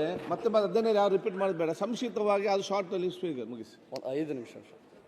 ಮಾನ್ಯ ಸಭಾಧ್ಯಕ್ಷರೇ, ಉತ್ತರ ಕರ್ನಾಟಕದ ಅಭಿವೃದ್ಧಿ ವಿಚಾರವಾಗಿ ಹಲವಾರು ಮಹನೀಯರು ಸದಸ್ಯರು ತಮ್ಮ ಗಮನ ಸೆಳೆಯುವಂಥ ಕೆಲಸವನ್ನು ಮಾಡಿದ್ದಕ್ಕಾಗಿ ಅವರೆಲ್ಲರಿಗೂ ಅಭಿನಂದನೆಯನ್ನು ಸಲ್ಲಿಸ್ತೇನೆ. ಭಾಳ ಮುಖ್ಯವಾಗಿ ನಮ್ಮ ಮಲಪ್ರಭಾ ನದಿ ಅನ್ನುವಂಥದ್ದು ಇಡೀ ನಮ್ಮ ಉತ್ತರ ಕರ್ನಾಟಕದ ಅದೊಂದು ದೊಡ್ಡ ನದಿ ಅಂದರೆ ತಪ್ಪಾಗಿಲ್ಲ ಸಭಾಧ್ಯಕ್ಷರು. ಅದಕ್ಕೆ ಭಾಳ ಮುಖ್ಯವಾಗಿ ನಮಗೆ ಬೇಕಾಗಿದ್ದು ನಮ್ಮ ಭಾಗದಲ್ಲಿ ಅಂದರೆ ನಾವು ಟೇಲ್ಯಾಂಡಲ್ಲಿ ಇರುವಂಥವ್ರು ನಮಗೆ ನೀರಾವರಿಯ ವ್ಯವಸ್ಥೆ ಎಲ್ಲ ರೀತಿ ಮಾಡಿಕೊಡುವಂಥ ವ್ಯವಸ್ಥೆಯನ್ನು ಹಿಂದಿನಿಂದನೂ ಬಂದಂಥದ್ದು. ಆ ಕೆನಾಲ್ಗಳಾಗಲಿ ದೊಡ್ಡ ದೊಡ್ಡ ಕೆನಾಲ್ಗಳಾಗಿರ್ಬೋದು, ಡಿಸ್ಟ್ರಿಬ್ಯೂಷನ್ ಕೆನಾಲ್ಗಳು ಎಲ್ಲ ಇದಾವೆ ಮಾನ್ಯ ಸಭಾಧ್ಯಕ್ಷರು. ನದಿ ಹರಿಯುವಂಥ ಪಾತ್ರನೂ ನಾವು ನೋಡ್ತೀವಿ. ಆದರೆ ಭಾಳ ಮುಖ್ಯವಾಗಿ ಅದಕ್ಕೆ ನೀರು ಬೇಕಾಗುತ್ತೆ ಮಾನ್ಯ ಸಭಾಧ್ಯಕ್ಷರು. ಯಾಕಂದರೆ ನಮಗೆ ನೀರಿನ ಅವಶ್ಯಕತೆ ಭಾಳ ಇರೋದ್ರಿಂದ ಈ ಸಂದರ್ಭದಲ್ಲಿ ಆ ವಿಚಾರವನ್ನು ತಮಗೆ ವ್ಯಕ್ತ ಮಾಡೋಕ್ಕೆ ನಾವು ಪ್ರಯತ್ನ ಮಾಡ್ತಿರೋದು. ಒಂದು ಕಳಸಾ ಬಂಡೂರಿ ಅಂತ ವಿಚಾರವನ್ನು ಸದನದಲ್ಲಿ ಭಾಳ ಜನ ಪ್ರಸ್ತಾಪ ಮಾಡಿದ್ದಾರೆ ಮಾನ್ಯ ಸಭಾಧ್ಯಕ್ಷರೇ. ಆ ಕಳಸಾ ಬಂಡೂರಿಯ ವಿಚಾರವಾಗಿ ಬೇರೆ ಬೇರೆ ಪಕ್ಷಗಳು ಸತ ಅದಕ್ಕೆ ಜವಾಬ್ದಾರಿ ತೊಗೊಂಡ್ರೆ ಒಳ್ಳೇದಂತ ನಾವು ಭಾವಿಸ್ತೀವಿ. ಯಾಕಂದ್ರೆ ಅವರೆಲ್ಲರ ಜಗಳದಾಗ ಅದು ಎಲ್ಲೋ ಒಂದು ಕಡೆ ಅನ್ಯಾಯ ಆಗ್ತಿರೋದು ರೈತರಿಗೆ ಅನ್ನುವಂಥದ್ದು ನಾವೆಲ್ಲರೂ ಗಮನ ಹರಿಸ್ಬೇಕಾಗ್ತದೆ. ಈಗಾಗಲೇ ಮಾನ್ಯ ಮುಖ್ಯಮಂತ್ರಿಯವರಾಗಿರ್ಬೋದು, ಉಪಮುಖ್ಯಮಂತ್ರಿ ಆಗಿರ್ಬೋದು, ಅವರು ಎಲ್ಲ ಬಜೆಟ್ ಘೋಷಣೆ ಮಾಡುವಂಥ ಸಂದರ್ಭದಾಗ ಆ ಮಹದಾಯಿ ವಿಚಾರವಾಗಲಿ ಕಳಸಾ ಬಂಡೂರಿ ವಿಚಾರವನ್ನು ಪ್ರಸ್ತಾಪ ಮಾಡಿದ್ದಾರೆ. ಈಗಾಗಲೇ ಅದಕ್ಕೆ ಹಣಕಾಸಿನ ವ್ಯವಸ್ಥೆನೂ ಕೂಡ ಮಾಡಿದ್ದೀವಿ ಅನ್ನುವಂಥ ಮಾತನ್ನು ಅವ್ರು ಹೇಳಿದ್ದಾರೆ. ಹಾಗಾಗಿ ಅವ್ರಿಗೆ ಅಭಿನಂದನೆಯನ್ನು ಸಲ್ಲಿಸ್ತೀವಿ.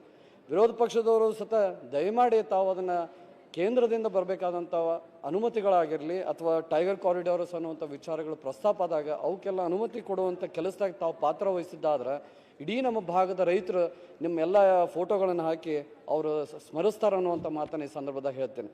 ಮಾನ್ಯ ಸಭಾಧ್ಯಕ್ಷ, ಅದೇ ರೀತಿಯಾಗಿ ಕೃಷ್ಣಾ ನದಿಯ ವಿಚಾರವಾಗಿಯೂ ಬಹಳ ವಿಷಯಗಳನ್ನು ಪ್ರಸ್ತಾಪ ಮಾಡಿದ್ದಾರೆ. ಅದರಲ್ಲಿ ನಮ್ಮ ಭಾಗಕ್ಕೆ ಕುಡಿಯುವ ನೀರಿನ ವ್ಯವಸ್ಥೆಯನ್ನು ಮಾಡಿಕೊಟ್ಟಿದ್ದು ಸಿದ್ದರಾಮಯ್ಯ ಸಾಹೇಬರಿದ್ದಾಗ ಮಾಡಿಕೊಟ್ಟಂಥ ಕಾರ್ಯಕ್ರಮ ಆಗಿತ್ತು. ಆ ನೀರು ನಮಗೆ ತಲುಪಬೇಕಪ್ಪ ಅಂತಂದ್ರೆ ನಮಗೂ ನೀರಿನ ವ್ಯವಸ್ಥೆ ಆಗಬೇಕಾಗ್ತದೆ. ಅದ್ರ ಜೊತೆಗೆ ನೀರಾವರಿನೂ ಮುಂದಿನ ದಿನಮಾನದಲ್ಲಿ ಆಗಬೇಕಾಗ್ತೈತೆ ಮಾನ್ಯ ಸಭಾಧ್ಯಕ್ಷರೇ. ಯಾಕಂದರೆ 173 ಮೀಟರ್ ಎತ್ತರವನ್ನು ಮಾಡಬೇಕನ್ನೋ 173 ಕ್ಷಮಿಸ್ಬೇಕು 173 TM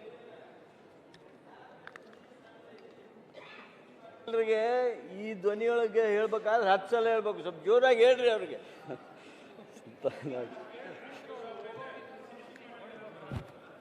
ಭಾಳ ಮುಖ್ಯವಾಗಿ ಮಾನ್ಯ ಸಭಾಧ್ಯಕ್ಷ ಅವರಿಗೆ ಗುರ್ತೈತೆ. ಸುಮ್ಮನೆ ನಾನು ತಡಬಾರ್ದು, ಅದಕ್ಕೆ ನನಗೆ ಕೇಳಲ್ದಂಗೆ ಸಾವಕಾಶ ಮಾತಾಡ್ಬೇಕಂತೇಳಿ ಪಾಪ ನಮ್ಮ ಸ್ನೇಹಿತರು ಅದಾರ, ಸಾವಕಾಶ ಮಾತಾಡಕತ್ತಾರ. ನೀವು ನಡಕ್ ಬರಬೇಡ ದಯವಿಟ್ಟು. ಮಾನ್ಯ ಸಭಾಧ್ಯಕ್ಷರೇ, ಕೃಷ್ಣಾ ನದಿಯ ವಿಚಾರವಾಗಿ 173 TMC 173 TMC ನೀರನ್ನು ಉಪಯೋಗಿಸೋಕೆ ಅವಕಾಶ ಐತಿ. ಅದರ ಎತ್ತರವನ್ನು 524.25 ಮೀಟ್ರಿಗೆ ಎತ್ತರ ಮಾಡ್ಬೇಕು ಅನ್ನೋದು ಹಲವಾರು ಬಾರಿ ಚರ್ಚೆಗಳಾಗ್ತಾವೆ ಮಾನ್ಯ ಸಭಾಧ್ಯಕ್ಷರು. ಆದ್ರೆ ಇವತ್ತಿಗೂ ಅದು ಆಗಬೇಕಾದ್ರೆ ಅದಕ್ಕೆ ಅಡೆತಡೆಗಳು ಅದಾವು. ವಿರೋಧ ಪಕ್ಷದ ನಾಯಕರಲ್ಲಿ ನಾವು ಕಳಕಳಿಯಿಂದ ವಿನಂತಿ ಮಾಡ್ಕೊತೀವಿ. ಏನಪ್ಪ ತಮ್ಮ ಮುಖಾಂತರವಾಗಿ ಅಂದ್ರೆ ಅದನ್ನು ಕೇಂದ್ರ ಸರ್ಕಾರದಿಂದ ಏನು ಅಧಿಸೂಚನೆಗಳು ಹೊರಡಿಸ್ಬೇಕಾಗೈತಿ ಅದನ್ನು ಹೊರಡಿಸುವಂಥ ವ್ಯವಸ್ಥೆಯನ್ನು ಮಾಡಿಕೊಡ್ರಿ ಅಂತ ಕೇಳ್ಕೊತೀವಿ. ಅದ್ರ ಜೊತೆಗೆ ಒಂದು ಮನವಿ ಮಾನ್ಯ ಸಭಾಧ್ಯಕ್ಷರು ಏನಪ್ಪ ಅಂತಂದ್ರೆ ಅದನ್ನ ನ್ಯಾಷನಲ್ ಪ್ರಾಜೆಕ್ಟ್ ಆಗಿ ಅದನ್ನು ಇಂಪ್ಲಿಮೆಂಟ್ ಮಾಡ್ರಿ ಅಂತ. ನೀವು ಮಾಡದೆ ಹೋದರೆ ಇಷ್ಟರ ಜಗಳದಲ್ಲಿ ರೈತರಿಗೆ ಅನ್ಯಾಯ ಆಗುತ್ತೆ ವಿನಃ ಇನ್ನು ಯಾರೂ ಇದ್ರ ಯಾವುದೇ ಒಬ್ಬ ಪಕ್ಷದ ಅಭ್ಯರ್ಥಿಗೆ ಅಥವಾ ಶಾಸಕರಿಗೆ ಅನ್ಯಾಯ ಆಗಲ್ಲ ಅನ್ನೋದು ನಾವೆಲ್ಲ ಗಮನ ಹರಿಸ್ಬೇಕಾಗ್ತದೆ ಮಾನ್ಯ ಸಭಾಧ್ಯಕ್ಷರು. ಭಾಳ ಮುಖ್ಯವಾಗಿ ನಮ್ಮ ಶಾಲೆಗಳ ವಿಚಾರವಾಗಿ ಮಾತಾಡೋದಾದ್ರೆ KPSC ಶಾಲೆಗಳನ್ನು ನಮ್ಮ ಗೌರವಾನ್ವಿತ ಸಚಿವರಾದಂಥ ಮಧು ಬಂಗಾರಪ್ಪನವರು ನಮಗೆ ನೀಡಿದ್ದಾರೆ ಮಾನ್ಯ ಸಭಾಧ್ಯಕ್ಷರು. 3 ಶಾಲೆಗಳನ್ನು ನೀಡಿದ್ದಾರೆ. ಆ 3 ಶಾಲೆಗಳನ್ನು ಕೊಡುವಂಥದ್ದು ಎಲ್ಲ ಕ್ಷೇತ್ರಗಳಿಗೂ ಕೊಡುವಂಥ ವ್ಯವಸ್ಥೆಯನ್ನು ಮಾಡಿದ್ದು ಭಾಳ ವಿಶೇಷವಾಗಿ ಗಮನ ಹರಿಸ್ಬೇಕು.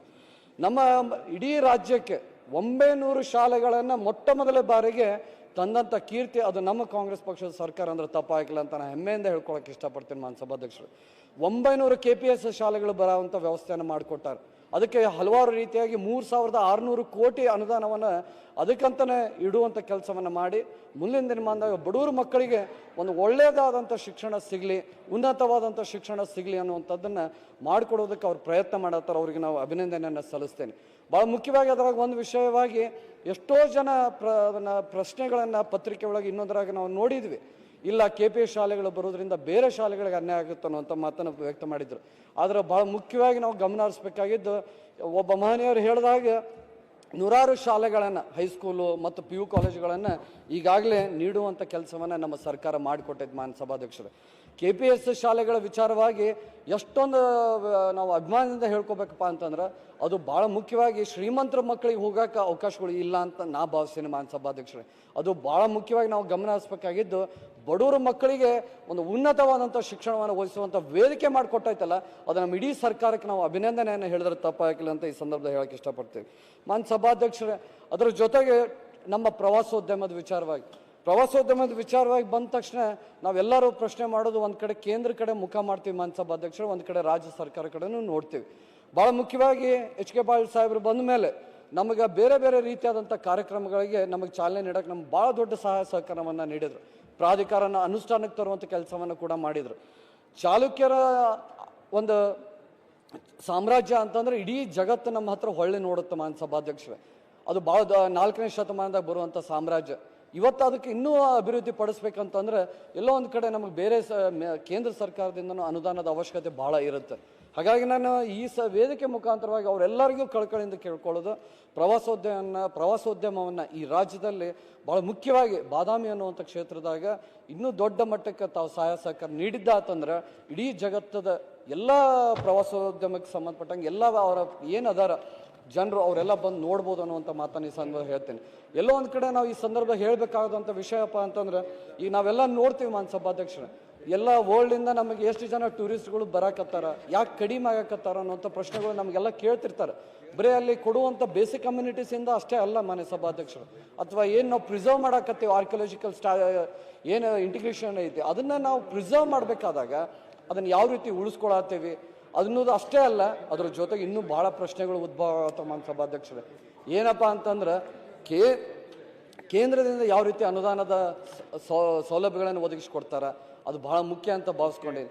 ಒಂದು ವಿಷಯನ ತಮ್ಮ ಮುಂದೆ ಪ್ರಸ್ತಾಪ ಮಾಡೋದು ಏನಂದ್ರೆ, ಇವತ್ತಿನ ಪರಿಸ್ಥಿತಿ ಒಳಗೆ ನಾವು ನೋಡತ್ತೀವಿ ಮಾನ್ಯ ಸಭಾಧ್ಯಕ್ಷರೇ, ಒಂದು ಕಡೆ ನಾವು ಪ್ರವಾಸೋದ್ಯಮಗಳು ಅಭಿವೃದ್ಧಿ ಆಯಿತು ಅಂತಂದ್ರೆ ಅದರಿಂದ ಆಗುವಂಥ ನಮ್ಮ ಜನರಿಗೆ ಭಾಳ ಒಳ್ಳೆ ಕೆಲಸಗಳಾಗ್ತವೆ, ನೌಕರಿ ಸಿಗುವಂಥ ಕೆಲಸ ಆಗ್ತಿರ್ತೈತಿ, ಸರ್ವಿಸ್ ಸೆಕ್ಟರ್ಸ್ಗಳು ಎಲ್ಲ ಇಂಪ್ರೂವ್ ಆಗ್ತಾವೆ ಅನ್ನುವಂಥ ವಿಚಾರವನ್ನು ಪ್ರಸ್ತಾಪ ಮಾಡ್ತೀವಿ ಮಾನ್ಯ ಸಭಾಧ್ಯಕ್ಷರು. ಎಷ್ಟೋ ಜನಕ್ಕೆ ನೌಕರಿ ಇಲ್ಲ, ಕೆಲಸ ಮಾಡೋಕ್ಕೂ ಕಷ್ಟ ಆಗಿರ್ತೈತಿ. ಅಂಥದ್ರಾಗ ಈ ಪ್ರವಾಸೋದ್ಯಮಗಳು ಬೆಳೆದು ನಿಂತಿದ್ದಾತಂದ್ರೆ ಒಳ್ಳೆ ಕೆಲಸಗಳನ್ನು ಆ ಕುಟುಂಬಕ್ಕೆ ಕೊಡ್ಬೋದು ಅನ್ನುವಂಥ ಮಾತನ್ನು ಈ ಸಂದರ್ಭ ಹೇಳಿ.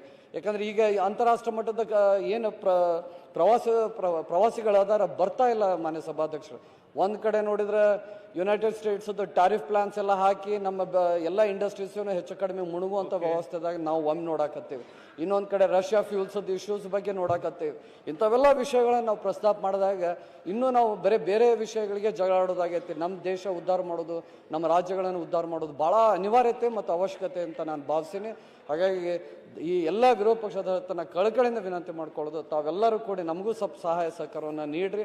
ನಮ್ಮ ಸರ್ಕಾರ ಯಾವತ್ತೂ ಬದ್ಧ ಐತಿ ಈ ನಮ್ಮ ನಾಡನ್ನು ಬೆಳೆಸ್ಬೇಕನ್ನುವಂಥ ವಿಚಾರವಾಗಿ ಅಂತ ಹೇಳಿ ಈ ಅವಕಾಶಕ್ಕಾಗಿ ನಾನು ಕೃತಜ್ಞತೆ ಅಭಿನಂದನೆ ಸಲ್ಲಿಸಿ ನನ್ನ ಮಾತಿಗೆ ವಿರಾಮ ಮಾಡ್ತೀನಿ. ಕಳಮನಾಯ್ಕ್, ನೆಕ್ಸ್ಟ್ ನೇಮರಾಜ್ ಮತ್ತು ಶರಣ್ ಶಲ್ಗರ್. ಸನ್ಮಾನ್ಯ ಸಭಾಧ್ಯಕ್ಷರೇ, ಕಳಮನಾಯ್ಕ್, ಸನ್ಮಾನ್ಯ ನೇಮರಾಜ್ ಕೂತ್ಕೊಳ್ಳಿ. ಸಭಾಧ್ಯಕ್ಷರೇ, ನನಗೆ ಉತ್ತರ ಕರ್ನಾಟಕದ ಬಗ್ಗೆ ಒಂದೆರಡು ಮಾತಾಡಲಿಕ್ಕೆ ಅವಕಾಶ ಕೊಟ್ಟದಕ್ಕಾಗಿ ತಮಗೆ ಧನ್ಯವಾದಗಳು ಸಭಾಧ್ಯಕ್ಷರೇ. ಸತತವಾಗಿ 4-5 ದಿನಗಳಿಂದ ವಿಶೇಷವಾಗಿ ಉತ್ತರ ಕರ್ನಾಟಕದ ಸಮಸ್ಯೆಗಳ ಬಗ್ಗೆ ಎಲ್ಲ ಹಿರಿಯರು ಮುತ್ಸದ್ದಿಗಳೆಲ್ಲ ಮಾತಾಡ್ಯಾರ ಸಭಾಧ್ಯಕ್ಷರೇ. ಎಲ್ಲ ನಮ್ಮ ಅರಿವಿಗೆ ಕೂಡ ಬಂದದ ಸಭಾಧ್ಯಕ್ಷರೇ. ಉತ್ತರ ಕರ್ನಾಟಕ, ಕಲ್ಯಾಣ ಕರ್ನಾಟಕ ಮತ್ತು ಕಿತ್ತೂರು ಕರ್ನಾಟಕ, ದಕ್ಷಿಣ ಕರ್ನಾಟಕ ಇಷ್ಟು ವಿಷಯಗಳನ್ನು ಪ್ರಸ್ತಾಪ ಮಾಡ್ತಾ ಬಂದೀವಿ ನಾವೆಲ್ಲರೂ. ಯಾಕಂದರೆ ಉತ್ತರ ಕರ್ನಾಟಕ, ಕಲ್ಯಾಣ ಕರ್ನಾಟಕ, ಕಿತ್ತೂರು ಕರ್ನಾಟಕ ಅಭಿವೃದ್ಧಿ ಆಗಿಲ್ಲ ಅನ್ನೋಂಥದ್ದು ಒಂದು ತಾರತಮ್ಯ ಒಂದು ವಿಷಯವನ್ನಿಟ್ಕೊಂಡು ಇಲ್ಲಿ ಚರ್ಚೆ ಆಗ್ತಿದೆ ಸಭಾಧ್ಯಕ್ಷರೇ. ಅದು ಸತ್ಯದ ಮಾತು ಸಭಾಧ್ಯಕ್ಷರೇ. ಯಾಕಪ್ಪ ಅಂತಂತಂದರೆ ನೋಡ್ರಿ ಸಭಾಧ್ಯಕ್ಷರೇ, ಈಗ ನಾವು ಉತ್ತರ ಕರ್ನಾಟಕದಾಗ ನಾವು ಹುಟ್ಟೀವಿ. ಇವತ್ತು ಉತ್ತರ ಕರ್ನಾಟಕದ ಸಮಸ್ಯೆಗಳನ್ನು ನಾವು ಎಲ್ಲೆಲ್ಲಿ ಹೇಳ್ಬೇಕು, ಎಷ್ಟು ಸಲ ಹೇಳ್ಬೇಕು ಅನ್ನೋಂಥದ್ದನ್ನು ಪ್ರತಿಯೊಬ್ಬರು ಆತ್ಮಾವಲೋಕನ ಮಾಡ್ಕೋಬೇಕು. ಯಾಕಂದರೆ ಹಿರಿಯರೆಲ್ಲ ಮಾತಾಡ್ಯಾರ ಸಭಾಧ್ಯಕ್ಷರೇ. ಈಗ ದಕ್ಷಿಣ ಕರ್ನಾಟಕ ಅದು ಕೂಡ ನಮ್ಮದೇ, ಯಾಕಂದರೆ ಅಖಂಡ ಕರ್ನಾಟಕ ಅಂದಾಗ ನಾವೆಲ್ಲರೂ ಆ ಕರ್ನಾಟಕದಲ್ಲೇ ಬರ್ತಕ್ಕಂಥವ್ರು. ಯಾಕಂದರೆ ಅಲ್ಲಿ ದಕ್ಷಿಣ ಕರ್ನಾಟಕದಿಂದ ಒಂದಿಷ್ಟು ಜನ ನಮ್ಮ ಕಡೆ ಬರ್ತದಾರ ಸಭಾಧ್ಯಕ್ಷರೇ. ಅವರು ಬಂದಂಥವ್ರು ಎಂಥವ್ರು ಅಂದ್ರೆ ದೊಡ್ಡ ದೊಡ್ಡ ಅಧಿಕಾರಿಗಳಾಗಿ ಬರ್ತಾರ, ದೊಡ್ಡ ದೊಡ್ಡ ಬಿಸ್ನೆಸ್ ಮ್ಯಾನ್ಗಳಾಗಿ ಬರ್ತಾರ. ಅಂಥವ್ರಿಗೆಲ್ಲ ಇಲ್ಲಿ ಸಿಗೋಂಥ ಗೌರವನೇ ಬೇರೆ ಸಭಾಧ್ಯಕ್ಷರೇ. ಆದರೆ ನಮ್ಮಲ್ಲಿ ನಮ್ಮ ಉತ್ತರ ಕರ್ನಾಟಕ ಕಲ್ಯಾಣ ಕರ್ನಾಟಕದವ್ರೇನು ನಾವು ದಕ್ಷಿಣ ಕರ್ನಾಟಕ ಕಡೆ ನಾವಲ್ಲಿ ಓದಂಥವ್ರು ಎಂಥವ್ರು ಅನ್ನೋಂಥದ್ದು ತಾವು ಗಮನಿಸ್ಬೇಕು ಸಭಾಧ್ಯಕ್ಷರೇ. ಅವ್ರು ಯಾರಪ್ಪ ಅಂತಂದರೆ ಕೂಲಿ ಕೆಲಸ ಮಾಡ್ತಾರ, ಗಾರೆ ಕೆಲಸ ಮಾಡ್ತಾರ, ಇವೆಲ್ಲ ಆಟ ಹೊಡಿತಾರ, ಮತ್ತು ಎಲ್ಲ ಉದ್ಯೋಗ ನರ್ಸಿ ಅಲ್ಲಿ ಹೋಗಿ ಗೂಳೆ ಹೋಗೋಂಥದ್ದು ನಾವು ಗಮನಿಸ್ತೀವಿ. ಇದು ಯಾವ ನ್ಯಾಯ ಅನ್ನೋಂಥದ್ದನ್ನು ನಿಜವಾಗ್ಲೂ ನನಗೆ ಭಾಳ ನೋವಾಗ್ತದೆ ಸಭಾಧ್ಯಕ್ಷರೇ. ಯಾಕಂತಂದರೆ ಇದಕ್ಕೆ ಕಾರಣ ಇಷ್ಟೇ. ಯಾಕಂದರೆ ನಮ್ಮಲ್ಲಿ ಕೈಗಾರಿಕೆಗಳು ಬರಬೇಕು, ಜಾಸ್ತಿ ಉದ್ಯೋಗ ಸೃಷ್ಟಿ ಆಗಬೇಕು ಅಂದಾಗ ಮಾತ್ರ ನಾವು ಇಲ್ಲಿ ಏನಾದರೂ ಅಭಿವೃದ್ಧಿ ಆಗೋಕ್ಕೆ ಸಾಧ್ಯ. ಆ ಒಂದು ತಾರತಮ್ಯ ಬರೋದಿಲ್ಲ ಅಂತೇಳಿ ನನ್ನ ಒಂದು ಭಾವನೆ ಸಭಾಧ್ಯಕ್ಷರೇ. ಯಾಕಂದರೆ ಬರೀ ಒಂದು ಯೂನಿವರ್ಸಿಟಿ ಇರ್ಬೋದು, ಈ ಕಡೆ ನಮ್ಮಲ್ಲಿ ಕಾರ್ಖಾನೆಗಳಿರ್ಬೋದು, ಮತ್ತು ನೀರಾವರಿ ಮತ್ತು ಆರೋಗ್ಯ ಕೂಡ ನಾವು ಸುಧಾರಣೆ ಆಗಬೇಕು. ನೀರಾವರಿಗೆ ಇನ್ನೂ ಉಳಿದಂಥ ಈಗ ನೋಡ್ರಿ ರಾಯರೆಡ್ಡಿ ಸಾಹೇಬರು ಮಾತಾಡ್ತಾ ಹೇಳಿದರು, ಅವರು ಮಾತುಗಳನ್ನು ನಾವು ಕೇಳಿದಾಗ ನಿಜವಾಗ್ಲೂ ಇಲ್ಲೆಲ್ಲ ಸಮಸ್ಯೆಗಳು ಬಗೆಹರಿದವೇನೋ ಅನ್ನೋಂಥದ್ದು ನಮಗೆಲ್ಲ ಅನಿಸ್ತಿತ್ತು. ಖಂಡಿತವಾಗ್ಲೂ ಇಲ್ಲ ಸಭಾಧ್ಯಕ್ಷರೇ, ಯಾವ ಬಗೆಹರಿದಿಲ್ಲ. ಅವ್ರು ಮಾತಾಡಿದ್ದಕ್ಕೆ ಸಾಕಷ್ಟು ಅವರು ಅಂಕೆ ಸಂಖ್ಯೆಗಳು ಕೊಟ್ಟಿರ್ಬೋದು, ಆದರೆ ವಾಸ್ತವ ಸ್ಥಿತಿ ನೋಡ್ರಿ ಗಮನಿಸಿದಾಗ ಮಾತ್ರ ಅಲ್ಲಿ ನಮ್ಗೆ ಗೊತ್ತಾಗ್ತದೆ ಸಭಾಧ್ಯಕ್ಷರೇ. ಆರೋಗ್ಯ ಈಗ ಉದಾಹರಣೆ ನಾವು ನಮ್ಮಲ್ಲೇ ನಾನು ಹೇಳ್ತೀನಿ, ಇದು ಆರೋಗ್ಯದ ಸಮಸ್ಯೆ ಏನದಪ್ಪ ಅಂತಂದರೆ ನಮ್ಮಲ್ಲಿ ಕ್ಯಾನ್ಸರ್ ಹಾಸ್ಪಿಟ್ಲ್ಗಳು ದೊಡ್ಡ ದೊಡ್ಡ ಹಾಸ್ಪಿಟ್ಲ್ಗಳು ಇಲ್ಲ ಸಭಾಧ್ಯಕ್ಷರೇ. ನಮ್ಮಲ್ಲಿ ಪೂರ್ತಿ ಲಾಸ್ಟ್ ಸ್ಟೇಜ್ ಬಂದಾಗ ಅಲ್ಲಿ ಬೆಂಗಳೂರು ಮತ್ತು ಹೈದ್ರಾಬಾದು ಆ ಕಡೆಲ್ಲ ಹೋಗಿ ಚಿಕಿತ್ಸೆ ಪಡ್ಕೊಳ್ಳೋದಕ್ಕೆ ಬಡವರು ಹೋಗ್ತಾರೆ. ಅಲ್ಲಿ ನೋಡಿದರೆ ಮುಗಿದೋಗಿರ್ತದ, ಪೂರ್ತಿ ಲಾಸ್ಟ್ ಸ್ಟೇಜ್ ಇರ್ತದ. ಹಂಗಾಗಿ ಅಂಥ ದೊಡ್ಡ ದೊಡ್ಡ ಹಾಸ್ಪಿಟ್ಲ್ಗಳು ನಮ್ಮ ಕಡೆ ಬರಬೇಕು ಅನ್ನೋಂಥದ್ದು ನಂದು ಬೇಡಿಕೆ ಆದ ಸಭಾಧ್ಯಕ್ಷರೇ. ಈ ಮಾತು ಯಾಕೆ ಹೇಳ್ತೀನಿ ಅಂದರೆ ಸಭಾಧ್ಯಕ್ಷರೇ, ನಮ್ಮ ದೇವದುರ್ಗ ತಾಲೂಕದಲ್ಲಿ ಅತಿ ಹೆಚ್ಚು ಕ್ಯಾನ್ಸರ್ ರೋಗ ಪತ್ತೆ ಆಗ್ಯದ ಸಭಾಧ್ಯಕ್ಷರೇ. ಅದು ಕುಡಿಯೋ ನೀರಿನಿಂದ ಆಗ್ಯದ ಏನಾಗ್ಯದ ಗೊತ್ತಿಲ್ಲ. ಅದನ್ನೆಲ್ಲ ಸರಿಯಾಗಿ ನಮ್ಮ ಜಿಲ್ಲೆಯಲ್ಲಿ ರಾಯಚೂರು ಜಿಲ್ಲೆಯಲ್ಲಿ ಅತಿ ಹೆಚ್ಚು ಕ್ಯಾನ್ಸರ್ ರೋಗ ಪತ್ತೆ ಆಗ್ಯದ ಸಭಾಧ್ಯಕ್ಷರೇ. ಅದಲ್ಲದೆ ಮತ್ತೆ ಇದು ಅಪೌಷ್ಟಿಕತೆ ಕೂಡ ಜಾಸ್ತಿ ಎದ್ದು ಕಾಣ್ತದೆ ಸಭಾಧ್ಯಕ್ಷರೇ. ಅಪೌಷ್ಟಿಕತೆ ಮಕ್ಕಳು ಮತ್ತು ವೆಯ್ಟ್ ಲಾಸ್ ಮಕ್ಕಳು ಕೂಡ ಜಾಸ್ತಿ ಜನನ ಆಗೋದ್ರಿಂದ ಪೌಷ್ಟಿಕ ಆಹಾರವನ್ನು ಅವರಿಗೆ ಯಾವ ರೀತಿ ಕೊಡಬೇಕು ಅನ್ನೋಂಥದ್ದನ್ನು ಗಮನ ಹರಿಸ್ಬೇಕು. ಆರೋಗ್ಯ ಸಚಿವರು ನಾನು ನಿಜವಾಗ್ಲೂ ಅವರಿಗೆ ಈ ಸಭೆ ಮುಖಾಂತರ ಧನ್ಯವಾದ ಹೇಳ್ತೀನಿ ಸಭಾಧ್ಯಕ್ಷರೇ. ಅವರಿಗೆ ನಾವು ತಾಯಿ ಮಕ್ಕಳ ಹಾಸ್ಪಿಟಲ್ ಬೇಡಿಕೆ ಇಟ್ಟಿದ್ವಿ, ಆದರೆ ಅವರು ಒಂದೇ ಮಾತಿಗೆ ಸ್ಯಾಂಕ್ಷನ್ ಮಾಡಿಕೊಟ್ಟು ಇವತ್ತು ಟೆಂಡರ್ ಹಂತದಲ್ಲಿ ನಮ್ಮಲ್ಲಿ ಒಂದು ಆಸ್ಪತ್ರೆ ಬಂದ ಸಭಾಧ್ಯಕ್ಷರೇ. ನಿಜವಾಗ್ಲೂ ನಮ್ಮ ಕ್ಷೇತ್ರದ ಎಲ್ಲ ತಾಯಂದರ ಪರವಾಗಿ ನಾ ಕೃತಜ್ಞತೆ ಧನ್ಯವಾದಗಳನ್ನು ಸಮರ್ಪಿಸ್ತೀನಿ ಸಭಾಧ್ಯಕ್ಷರೇ. ಉದ್ಯೋಗ ಅಂತಂದರೆ ನಮ್ಮಲ್ಲೆಲ್ಲ ಓದಿ ಕೂತಾರೆ ಎಲ್ಲರೂ, ಆದರೆ ಯಾವುದೇ ಉದ್ಯೋಗಗಳಿಲ್ಲ. ಉದ್ಯೋಗ ಸೃಷ್ಟಿ ಆಗಬೇಕು. ಓದಿದಂಥವರಿಗೆಲ್ಲ ಈಗೇನು ನಮ್ಮ ಕಲ್ಯಾಣ ಕರ್ನಾಟಕ ನೋಡ್ರಿ, ಕಲ್ಯಾಣ ಕರ್ನಾಟಕ ಅಂದ ತಕ್ಷಣವೇ ಎಲ್ಲರೂ ನನ್ನ ಕಡೆ ನೋಡ್ತಾರೆ. ಕರೆಯಮ್ಮ ಕಲ್ಯಾಣ ಕರ್ನಾಟಕದಲ್ಲಿ ಹೆಚ್ಚು ಅನುದಾನ ತೊಗೊತಾರೆ, ಅತಿ ಹೆಚ್ಚು ಅನುದಾನ ನಿಮಗೆ ಬರ್ತದೆ. ನಿಜವಾಗ್ಲೂ ನಮ್ಗೆ ಅದು ಡಾಕ್ಟರ್ ನಂಜುಂಡಪ್ಪ ಅವರದೇ ಆಧಾರದ ಮೇಲೆ ನಮಗೆ ಅನುದಾನ ಬರ್ತಿದೆ ಸಭಾಧ್ಯಕ್ಷರೇ. ಅದು ಯಾಕಂದ್ರೆ ಅತ್ಯಂತ ಹಿಂದುಳಿದ ತಾಲೂಕು ಗುಡಿಸಲು ಒಂದು ಮುಕ್ತ ಒಂದು ತಾಲೂಕು ಆಗ್ಬೇಕನ್ನೋಂಥದ್ದು ಆ ವರದಿ ಉದ್ದೇಶ ಇತ್ತು. ಇವತ್ತು ಕ್ರಮೇಣವಾಗಿ ಸುಧಾರಣೆ ಕಂಡು ಬರಕತ್ತದ ಸಭಾಧ್ಯಕ್ಷರೇ. ಅದು ಕೂಡ ಆ ವರದಿಗೆ ನಾವು ಧನ್ಯವಾದಗಳನ್ನು ಹೇಳಕ್ಕೆ ಇಷ್ಟಪಡ್ತೀವಿ. ಆದರೂ ಕೂಡ ಇನ್ನೂ ಸಾಕಷ್ಟು ಮನೆಗಳು ಕೊಡಬೇಕಾಗ್ಯದ ಬಡವರಿಗೆಲ್ಲ. ಈಗ ಮನೆಗಳೇ ಬಂದಿಲ್ಲ ಸಭಾಧ್ಯಕ್ಷರೇ. ನಾವು ಗೆದ್ದ ಮೇಲೆ 2 ವರ್ಷ ಕಳೆದ್ವಿ, ಒಂದು ಮನೆ ಕೊಡೋಕ್ಕಾಗಿಲ್ಲ. ಆದರೂ ಕೂಡ ಕೆಲವೊಂದು ಮನೆಗಳು ಸ್ಯಾಂಕ್ಷನ್ ಆಗ್ಯಾವ ಅಂತೇಳಿ ಬಂದು ಅವ್ರು ಏನೇನು ಬಡವರಲ್ಲಿ ಸರಿಯಾದ ದುಡ್ಡು ಅವೆಲ್ಲ ವಸೂಲಿ ಮಾಡೋಂಥದ್ದು ಕೂಡ ವಾತಾವರಣ ಕಂಡು ಬರ್ತದೆ. ಅದನ್ನು ನಾವು ಯಾವುದೇ ಕಾರಣಕ್ಕೂ ಅದನ್ನು ತಡೆ ಹಿಡಿಬೇಕು. ಮತ್ತು ಇನ್ನೊಂದು ಸಭಾಧ್ಯಕ್ಷರೇ, ಹಳ್ಳಿಗಳಲ್ಲಿ ರಸ್ತೆ ಸಮಸ್ಯೆ ಸಾಕಷ್ಟು ನಮ್ಮಲ್ಲೆಲ್ಲ ಅದ. ಯಾಕಂದರೆ ಗ್ರಾಮೀಣ ಪ್ರದೇಶದಲ್ಲಿ ರಸ್ತೆ ಸುಧಾರಣೆ ಆಗ್ಬೇಕಾಯ್ತು ಅಂದರೆ ಅನುದಾನ ಬೇಕು ಸಭಾಧ್ಯಕ್ಷರೇ. ಯಾಕಂದ್ರೆ ನಾವು ಕಲ್ಯಾಣ ಕರ್ನಾಟಕ ಅನುದಾನಕ್ಕೆ ಇಂಥದ್ದೇ ಕೆಲಸಗಳು ತಗೋಬೇಕು ಅನ್ನೋಂಥದ್ದು ಮಾನದಂಡ ಇರೋದ್ರಿಂದ ಅದನ್ನು ನಾವು ಸ್ವಲ್ಪ ಅದನ್ನು ಸರ್ಕಾರ ಗಮನಿಸಬೇಕು. ಮಾನ್ಯ ಸಚಿವರು ಕೂಡ ಆ ಥರ ನಮಗೆ ಕೊಡಬೇಕು ಸಭಾಧ್ಯಕ್ಷರೇ. ಇನ್ನೊಂದು ಸಭಾಧ್ಯಕ್ಷರೇ, ಬಸ್ಸುಗಳು ನಮಗಿಲ್ಲ. ಈಗ ಶಕ್ತಿ ಯೋಜನೆ ಬಂದ ಮೇಲೆ ಬಸ್ಸಿನ ಕೊರತೆ ಸಾಕಷ್ಟು ಆಗಿದೆ ಸಭಾಧ್ಯಕ್ಷರೇ. ಮೊನ್ನೆ ನನ್ನ ಕ್ಷೇತ್ರದಲ್ಲಿ ಒಂದು ಬಸ್ ಉರುಳಿ, ಶಾಲಾ ಮಕ್ಕಳು ಹೋಗಂಥ ಬಸ್ ಉರುಳಿ 40 ಜನ ಮಕ್ಕಳಿಗೆಲ್ಲ ತೊಂದರೆಗಳಾದವು. ಮತ್ತು ಒಬ್ಬ ಕಂಡಕ್ಟರ್ ಪಾಪ ಇದ್ದದ್ದು ಒಬ್ಬ ಮಗ ಇದ್ರಂಥವ್ರು, ಅವ್ರು ಕೂಡ ಅವ್ರ ಜೀವ ಹೋಯ್ತು. ಅದಕ್ಕೆ ಯಾರು ಹೊಣೆ ಸಭಾಧ್ಯಕ್ಷರೇ? ಅದೇನು ಯಾವುದು ರಸ್ತೆ ಮತ್ತು ಅದೇನು ಹಳೆ ಗಾಡಿ, ಅದು ಸ್ಟೇರಿಂಗ್ ಕೈಯಾಗಿ ಬಂದು ಆ ಮನುಷ್ಯ ಆಗ ಆ ವ್ಯಕ್ತಿ ಸತ್ತ, ಮತ್ತು ಕೈಕಾಲುಗಳು ಮುರಿದು ಸಾಕಷ್ಟು ಹಾನಿ ಆದವು. ನಮಗೆ ಹೊಸ ಬಸ್ಸುಗಳು ಕೊಡಬೇಕಂತೇಳಿ ಸಚಿವರನ್ನ ನಾನು ಕೇಳ್ತಾ ಇದ್ದೀನಿ ಸಭಾಧ್ಯಕ್ಷರೇ. ಹೋದ್ಸಲ ನಾನು ಸೆಷನ್ನಲ್ಲಿ ಮಾತಾಡಿದ್ದೆ ಸಭಾಧ್ಯಕ್ಷರೇ. ನಮ್ಮ ದೇವದುರ್ಗ ಅತಿಯಾಗಿ ಬೆಳೆದ್ರಿಂದ ಅಲ್ಲಿ ಚರಂಡಿ, ಒಳಚರಂಡಿ ಬೇಕು ಅಂತೇಳಿ ಸಾಕಷ್ಟು ಸಲ ಮನವಿ ಸಚಿವರನ್ನ ನಾವು ಮಾಡಿದ್ವಿ, ಸರ್ಕಾರದ ಗಮನಕ್ಕೆ ತಂದಿದ್ವಿ. ಅದು ಕೂಡ ಇನ್ನೂ ಆಗಿಲ್ಲ ಸಭಾಧ್ಯಕ್ಷರೇ. ಮುರಾರ್ಜಿ ಶಾಲೆಗಳು ಸಭಾಧ್ಯಕ್ಷರೇ, ಯಾಕಂದ್ರೆ ಈಗೆಲ್ಲ ಮಕ್ಕಳೆಲ್ಲ ಒಂದು ಮುರಾರ್ಜಿ ಶಾಲೆಗಳಿಗೆ ಹೋಗ್ಬೇಕು ಅಂತೇಳಿ ಎಕ್ಸಾಮ್ ಬರೆದು ಅವರೆಲ್ಲ ಪಾಸ್ ಆಗಿರ್ತಾರೆ. ಕೆಲವರು ಪಾಸ್ ಆಗಿರೋದಿಲ್ಲ, ಆದರೆ ಹೆಚ್ಚಿನ ಸೀಟ್ಗಳು ಕೇಳ್ತಿದ್ದಾರೆ. ಶಾಸಕರದೊಂದು ಲೆಟ್ರ್ ಕೊಡ್ರಿ ಅಂತೆ ಅವ್ರು ಬರ್ತಾರ, ನಾವು ಲೆಟ್ರ್ ಕೊಡ್ತೀವಿ, ಅಲ್ಲಿ ಏನೂ ಇಲ್ಲ. ಯಾಕಂದರೆ ಕಮಿಟಿ DC ಅವರು ನೇತೃತ್ವದಲ್ಲಿ ಕಮಿಟಿ ರಚನೆ ಆಗಿರೋದ್ರಿಂದ ಹಂಗಾಗಿ ಅವರೇ ಅದಕ್ಕೆ ಅವರೇ ನೇಮಕ ಮಾಡ್ತಾರೆ. ಹಂಗಾಗಿ ನಮ್ಮಲ್ಲಿ ನಮ್ಮ ತಾಲೂಕಿಗೆ ಹೆಚ್ಚಿನ ಒಂದು 10-20 ಸೀಟು ಹೆಚ್ಚಿಗೆ ಕೊಡಬೇಕು ಅನ್ನೋಂಥದ್ದು ನನ್ನ ಬೇಡಿಕೆ ಸಭಾಧ್ಯಕ್ಷರೇ.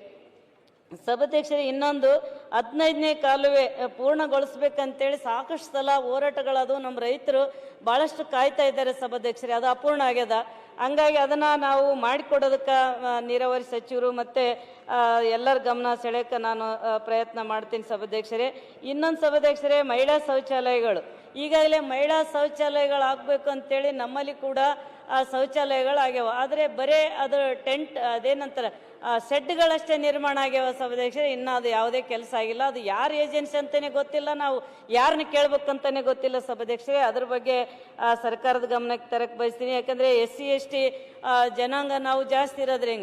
ಈಗೇನು ನಮ್ಮ SC ST ಅನುದಾನದಲ್ಲಿ ಗಂಗಾ ಕಲ್ಯಾಣ ಇರ್ಬೋದು, ನೇರ ಸಾಲ ಇರ್ಬೋದು, ಸ್ವಾವಲಂಬಿ ಸಾರಥಿ ಇವೆಲ್ಲ ಭಾಳ ಕಡಿಮೆ. 1, 2, 4, 5 ಹಿಂಗೆ ಇದೇ ಥರ ಬಂದರೆ ನಮ್ಗೆ ಹಂಚಿಕೆ ಮಾಡೋಕ್ಕೆ ಜಾಸ್ತಿ ತೊಂದರೆ ಆಗ್ತದೆ ಸಭಾಧ್ಯಕ್ಷರೇ. ಯಾಕಂದರೆ ಇದು ಕೂಡ ಒಂದು ಉತ್ತರ ಕರ್ನಾಟಕದ ಸಮಸ್ಯೆಗಳೇ ಸಭಾಧ್ಯಕ್ಷರೇ, ಒಂದು ಕ್ಷೇತ್ರದಂತ ಯಾರು ಅನ್ಕೋಬಾರ್ದು. ಯಾಕಂದರೆ ರಾಜ್ಯಾದ್ಯಂತ ಈ ಸಮಸ್ಯೆ ಇರೋದ್ರಿಂದ ಇದು ಕೂಡ ಸುಧಾರಣೆ ಮಾಡಬೇಕು ಸಭಾಧ್ಯಕ್ಷರೇ. ಪಂಚಾಯತಿಯಲ್ಲಿ ನಾವು ನೋಡ್ರಿ, ಮೊನ್ನೆ ಸದಸ್ಯರುಗಳೇ ಇಲ್ಲಿ ಹೋರಾಟಕ್ಕೆ ಕುಂತಿದ್ರು. ಪಂಚಾಯತ್ ಸದಸ್ಯರುಗಳು 15ನೇ ಹಣಕಾಸು ಬಿಡುಗಡೆ ಆಗಿಲ್ಲ, ನಮ್ಗೆ 15ನೇ ಹಣಕಾಸು ಕೊಟ್ಟಿಲ್ಲ, ಹೆಂಗ ನಾವು ಕೆಲಸ ಮಾಡೋಣ ಅಂತೇಳಿ ಅದು ಕೂಡ ಗಮನ ಹರಿಸ್ಬೇಕು ಸಭಾಧ್ಯಕ್ಷರೇ. ಈಗ ಮೊನ್ನೆ ಅತಿವೃಷ್ಟಿಯಿಂದ ಸಾಕಷ್ಟು ರೈತರ ಬೆಳೆಗಳಾಳದು. ಬರೇ ನಮ್ಮ ರಾಯಚೂರು ಅಷ್ಟೇ ಅಲ್ಲ ಸಭಾಧ್ಯಕ್ಷರೇ, ದೇವದುರ್ಗ ಅಷ್ಟೇ ಅಲ್ಲ, ಇಡೀ ಕಲ್ಯಾಣ ಕರ್ನಾಟಕದಾಗ ನಾವು ಕೂಡ ನಮ್ಮ ಶಾಸಕಾಂಗ ಪಕ್ಷದ ನಾಯಕರು ಸುರೇಶ್ ಬಾಬಣ್ಣವರು ನಾವು ಎಲ್ಲರೂ ಒಂದು ತಂಡನೇ ಹೋಗಿದ್ವಿ. ನಮ್ಮಲ್ಲೆಲ್ಲ ಬ್ರಿಡ್ಜ್ಗಳು ಕಿತ್ತಿ ಎಲ್ಲ ಊರುಗಳೆಲ್ಲ ಮುಳುಗೋದಂಥ ವಾತಾವರಣ ನಾವು ಕಂಡಿವಿ. ಆದರೂ ಕೂಡ ಅವ್ರಿಗೆ ಇವತ್ತಿಗೂ ಪರಿಹಾರ ಸರಿಯಾಗಿ ಬಂದಿಲ್ಲ ಸಭಾಧ್ಯಕ್ಷರೇ. ಹಂಗಾಗಿ ಸ್ವಲ್ಪ ಜಾಸ್ತಿ ಒಂದು ಅನುದಾನವನ್ನು ಸರಿಯಾಗಿ ಕೊಡಬೇಕು. ಯಾಕಂದರೆ ನಮಗೆ ನಿಜವಾಗ್ಲೂ 117 ಕೋಟಿ ಅನುದಾನ ಬಂದದ, ನಿಜವಾಗ್ಲೂ ಸಂತೋಷ. ಆದರೆ ಇಲ್ಲಿವರೆಗೆ ಕಲ್ಯಾಣ ಕರ್ನಾಟಕದ, ಯಾಕಂದ್ರೆ ನಾನು 2 ವರ್ಷ ಆಯಿತು ನಾನು ಗೆದ್ದು, 2.5 ವರ್ಷ ಆಯಿತು. ಇನ್ನು ಇಲ್ಲಿವರೆಗೆ ಆದದ್ದು ಏನಾಯಿತು? ಇವತ್ತಿಗೂ ಸಮಸ್ಯೆಗಳ ಗೂಡಾಗಿ ನಮ್ಮ ದೇವದುರ್ಗ ಆದಂತಂತಂದರೆ ಎಲ್ಲರೂ ಅದನ್ನು ನೋಡಿದಾಗ ನಮ್ಮ ಇಷ್ಟ ಅನುದಾನ ಅಂದಾಗ ನಿಜವಾಗ್ಲೂ ಹೌದಲ್ಲ, ನಾನು ಇನ್ನೂ ಅಭಿವೃದ್ಧಿ ಮಾಡಬೇಕು ಅನ್ನೋಂಥದ್ದು ಕೂಡ ನನಗೆ ಭಾಳ ಇದಾಗ್ತದೆ ಸಭಾಧ್ಯಕ್ಷರೇ. ಉತ್ತರ ಕರ್ನಾಟಕ ಭಾಗದಲ್ಲಿ ದೊಡ್ಡ ದೊಡ್ಡ ಕೈಗಾರಿಕೆಗಳು ಬರಬೇಕು ಸಭಾಧ್ಯಕ್ಷರೇ. ಇದರಿಂದ ನಮ್ಮ ಯುವಕರಿಗೆ ಉದ್ಯೋಗಕ್ಕಾಗಿ ಬೆಂಗಳೂರಿಗೆ ಪುಣ್ಯಕ್ಕೆ ಹೋಗೋದು ತಪ್ತದ. ಸಾಕಷ್ಟು ವಿಷಯಗಳನ್ನು ಸಾಕಷ್ಟು ರೀತಿಯಲ್ಲಿ ಚರ್ಚೆ ಮಾಡ್ಯಾರ. ಆದರೆ ನಮಗೂ ಕೂಡ ಈಗ ಪ್ರತಿ ತಾಲೂಕಿಗೆ ಮಧ್ಯಮ ಕೈಗಾರಿಕೆಗಳು ಪ್ರಾರಂಭವಾಗಬೇಕು ಸಭಾಧ್ಯಕ್ಷರೇ. ಇದರಿಂದ ನಮಗೆ ಅನುಕೂಲ ಆಗ್ತದೆ ಸಭಾಧ್ಯಕ್ಷರೇ. ಹಂಗಾಗಿ ನಾವು ಸಂಪೂರ್ಣ ಅಭಿವೃದ್ಧಿ ಆಗಬೇಕು, ಬಡವರ ಒಂದು ಕಷ್ಟಗಳ ನಿರ್ಮೂಲನೆ ಆಗಬೇಕು ಅಂತಂದರೆ ಸರ್ಕಾರ ಒಂದು ವಿಶೇಷ ಪ್ಯಾಕೇಜ್, ಈಗೇನು ಉತ್ತರ ಕರ್ನಾಟಕಕ್ಕೆ ಒಂದು ವಿಶೇಷ ಪ್ಯಾಕೇಜ್ ಕೊಡ್ರಿ, ಎಲ್ಲನೂ ಒಂದೇ ಸಲ ಈ ವರ್ಷದಲ್ಲೇ ಬಗೆಹರಿಸ್ಬೋದು ಅನ್ನೋಂಥ ಒಂದು ಜನರ ಬೇಡಿಕೆ ಆದ ಸಭಾಧ್ಯಕ್ಷರೇ. ಹಂಗಾಗಿ ಒಂದು ಸಲ ನಮ್ಗೆ ಒಂದು ಅವಕಾಶ ಮಾಡಿ ಕೊಡ್ರಿ ಅನ್ನೋಂಥ ಒಂದು ಮಾತು ಹೇಳ್ತಾ ಸಭಾಧ್ಯಕ್ಷರೇ, ಇನ್ನು ಸಭಾಧ್ಯಕ್ಷರೇ, ಈಗ ನಮ್ಮಲ್ಲಿ ಕಾಲೇಜುಗಳು ಕೂಡ ಬೇಕು, ಮಹಿಳಾ ಹಾಸ್ಟೆಲ್ಗಳು ಕೂಡ ಬೇಕು. ಕಾಲೇಜುಗಳು, ಮಹಿಳಾ ಕಾಲೇಜುಗಳು ಸ್ವಲ್ಪ ಹೆಚ್ಚಿನ ಸಂಖ್ಯೆಯಲ್ಲಿ ಕೊಡಬೇಕು ಸಭಾಧ್ಯಕ್ಷರೇ. ಉತ್ತರ ಕರ್ನಾಟಕದ ಮಕ್ಕಳ ಅಪೌಷ್ಟಿಕತೆ ಕೂಡ ನಿವಾರಣೆ ಆಗಬೇಕು ಅನ್ನೋಂಥ ಒಂದು ಮಾತು ಹೇಳ್ತಾ, ದಯಮಾಡಿ ಯಾವುದೇ ತಾರತಮ್ಯಗಳಾಗಬಾರ್ದು ಸಭಾಧ್ಯಕ್ಷರೇ. ನಾನು ಕೂಡ ನಾನೇನು ಮಾತಾಡೋ ಸಮಯನ ಜಾಸ್ತಿ ತಗೊಳ್ಳೋದಿಲ್ಲ, ಇನ್ನು ಸಾಕಷ್ಟು, ಯಾಕಂದರೆ ಉತ್ತರ ಕರ್ನಾಟಕದ ವಿಶೇಷವಾಗಿ ಮಾತಾಡೋಂಥ ಸಾಕಷ್ಟು ನಮ್ಮವ್ರು ಅದಾರ ಸಭಾಧ್ಯಕ್ಷರೇ. ನಂದು ಇಷ್ಟೇ, ನಮ್ಮ ತಾಲೂಕಿಗೆ ನೋಡ್ರಿ ಈಗ ತಾರತಮ್ಯ ಯಾಕೆ ಆಗ್ತದಂತ ನಾನು ಹೇಳ್ತೀನಿ. ನಮ್ಮ ಜಿಲ್ಲೆಯಲ್ಲಿ ಕಲ್ಯಾಣ ಕರ್ನಾಟಕದಲ್ಲಿ ನಾನೊಬ್ಬ ಮಹಿಳೆ, ನಾನು ಗೆದ್ದೀನಿ. ಆದರೆ ಅಲ್ಲಿ ನೋಡಿದರೆ ಕೆಲವೊಂದು ನಮಗೆ ಕೆಲಸ ಆಗೋದಿಲ್ಲ, ತಾರತಮ್ಯಗಳಾಗ್ತವ. ನಾವು ಕೇಳಿದಂಥ ಅಧಿಕಾರಿಗಳು ಬಂದು ಅವರು ಒಂದು ಸ್ವಯಂ ಪ್ರೇರಿತರಾಗಿ ಕೆಲಸ ಮಾಡಬೇಕು, ನಾವು ಹೇಳಿದ್ದೇ ಕೇಳಬೇಕಂತ ನಾನು ಯಾವತ್ತೂ ಹೇಳೋದಿಲ್ಲ ಸಭಾಧ್ಯಕ್ಷರೇ.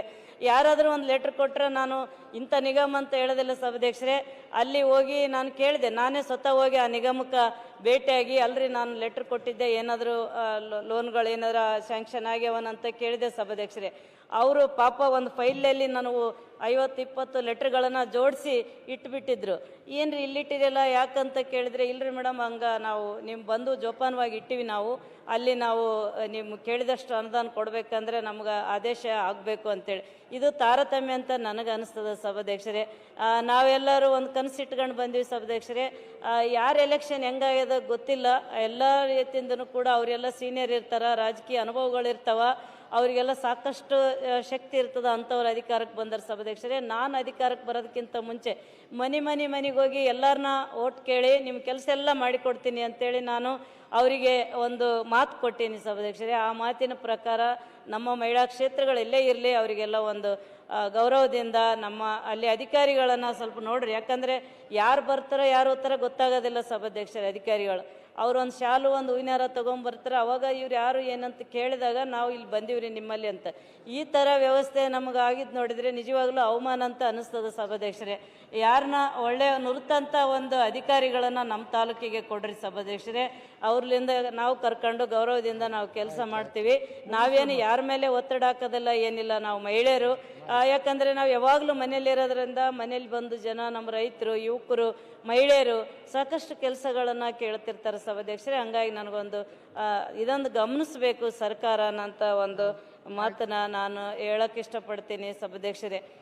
ನಾನು ಮಾತು ಮುಗಿಸೋದಕ್ಕಿಂತ ಮುಂಚೆ ಇವತ್ತು ನಾವು ಬಸವಣ್ಣವರ ನಾಡಿನಲ್ಲಿ ಇವತ್ತೇನು ನಮ್ಮ ಸುವರ್ಣಸೌಧದಲ್ಲಿ 16ನೇ ಏನು ಅಧಿವೇಶನ ನಡೆದದ ಸಭಾಧ್ಯಕ್ಷರೇ.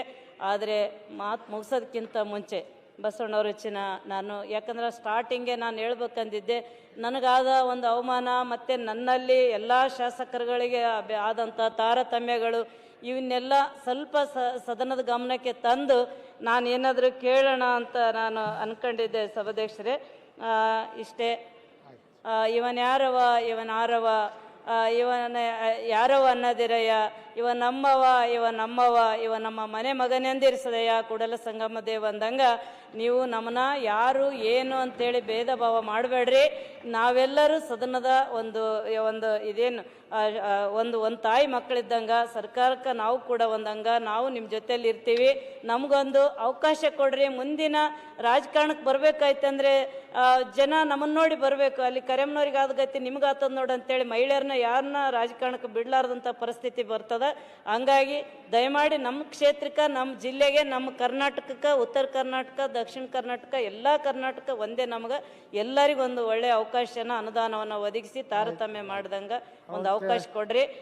ಇವತ್ತು ನಾನು ಮಾತಾಡ್ಲಿಕ್ಕೆ ಅವಕಾಶ ಕೊಟ್ಟಂತ ತಮ್ಮೆಲ್ಲರಿಗೆ ಸದ್ಯಕ್ಕೆ ಹೊಂದಿಸಿ 2 ಮಾತುಗಳನ್ನು.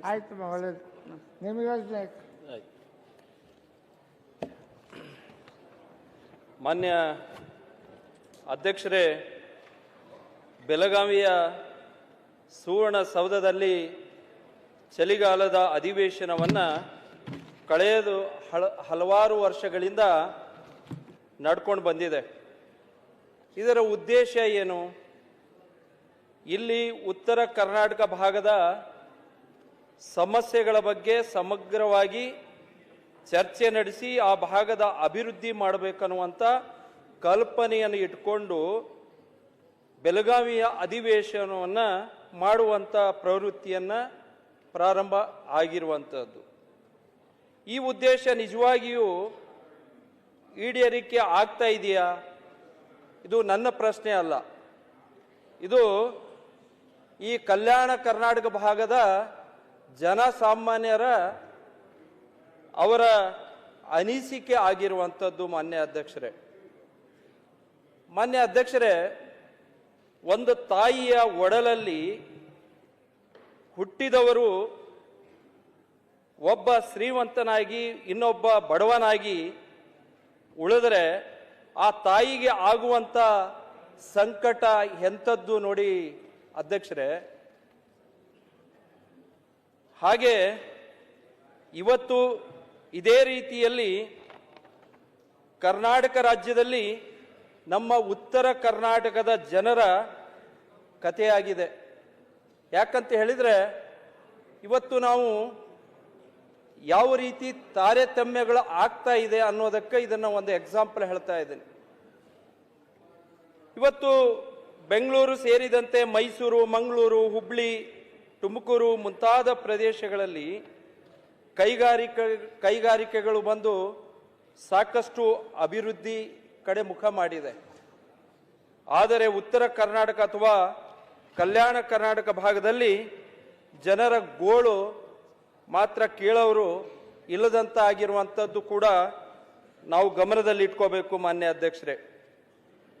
ಅಧ್ಯಕ್ಷರೇ, ಪ್ರತಿ ಬಾರಿ ವಿಧಾನಮಂಡಲದ ಅಧಿವೇಶನದ ನಡೆದಾಗ ಕಲ್ಯಾಣ ಕರ್ನಾಟಕ ಭಾಗದ ಜನರ ಸಮಸ್ಯೆಗಳ ಕುರಿತು ಚರ್ಚೆ ಆಗುತ್ತಾನೇ ಇದೆ. ಕೆಲವು ಸಂದರ್ಭದಲ್ಲಿ ಆಗುವುದಿಲ್ಲ, ಕೆಲವು ಸಂದರ್ಭದಲ್ಲಿ ಆಗ್ತದೆ. ಆದರೆ ಜನರ ಕೊರಗು ಕೇಳಿ ಕೇಳಿ ವಿಧಾನಸಭೆಯ ಗೋಡೆಗಳಿಗೂ ಕೂಡ ಬೇಸರ ಉಂಟಾಗಿರುವಂಥದ್ದು ಅಂತ ನನ್ನ ಅನಿಸಿಕೆ. ಯಾಕಂತ ಹೇಳಿದ್ರೆ ಪರಿಸ್ಥಿತಿ ಹಾಗೇ ಇದೆ. ಇವತ್ತು ಏನು ಕೂಡ ಅಭಿವೃದ್ಧಿಯನ್ನು ಕಾಣ್ತಾ ಇಲ್ಲ. ಅಧಿವೇಶನ ನಡೀತದ, ಆ ಸಂದರ್ಭದಲ್ಲಿ ಬೆಳಗಾವಿ ಚಳಿಗಾಲ ಅಧಿವೇಶನ ನಡೆದಾಗ ಈ ಭಾಗದ ಆಶಾ ಉತ್ತರಗಳನ್ನು ಇಟ್ಕೊಂಡು ಶಾಸಕರು ಮತ್ತು ಈ ಭಾಗದ ಜನತೆಯ ಕನಸನ್ನು ಕಂಡುಕೊಂಡಿರುವಂಥದ್ದು.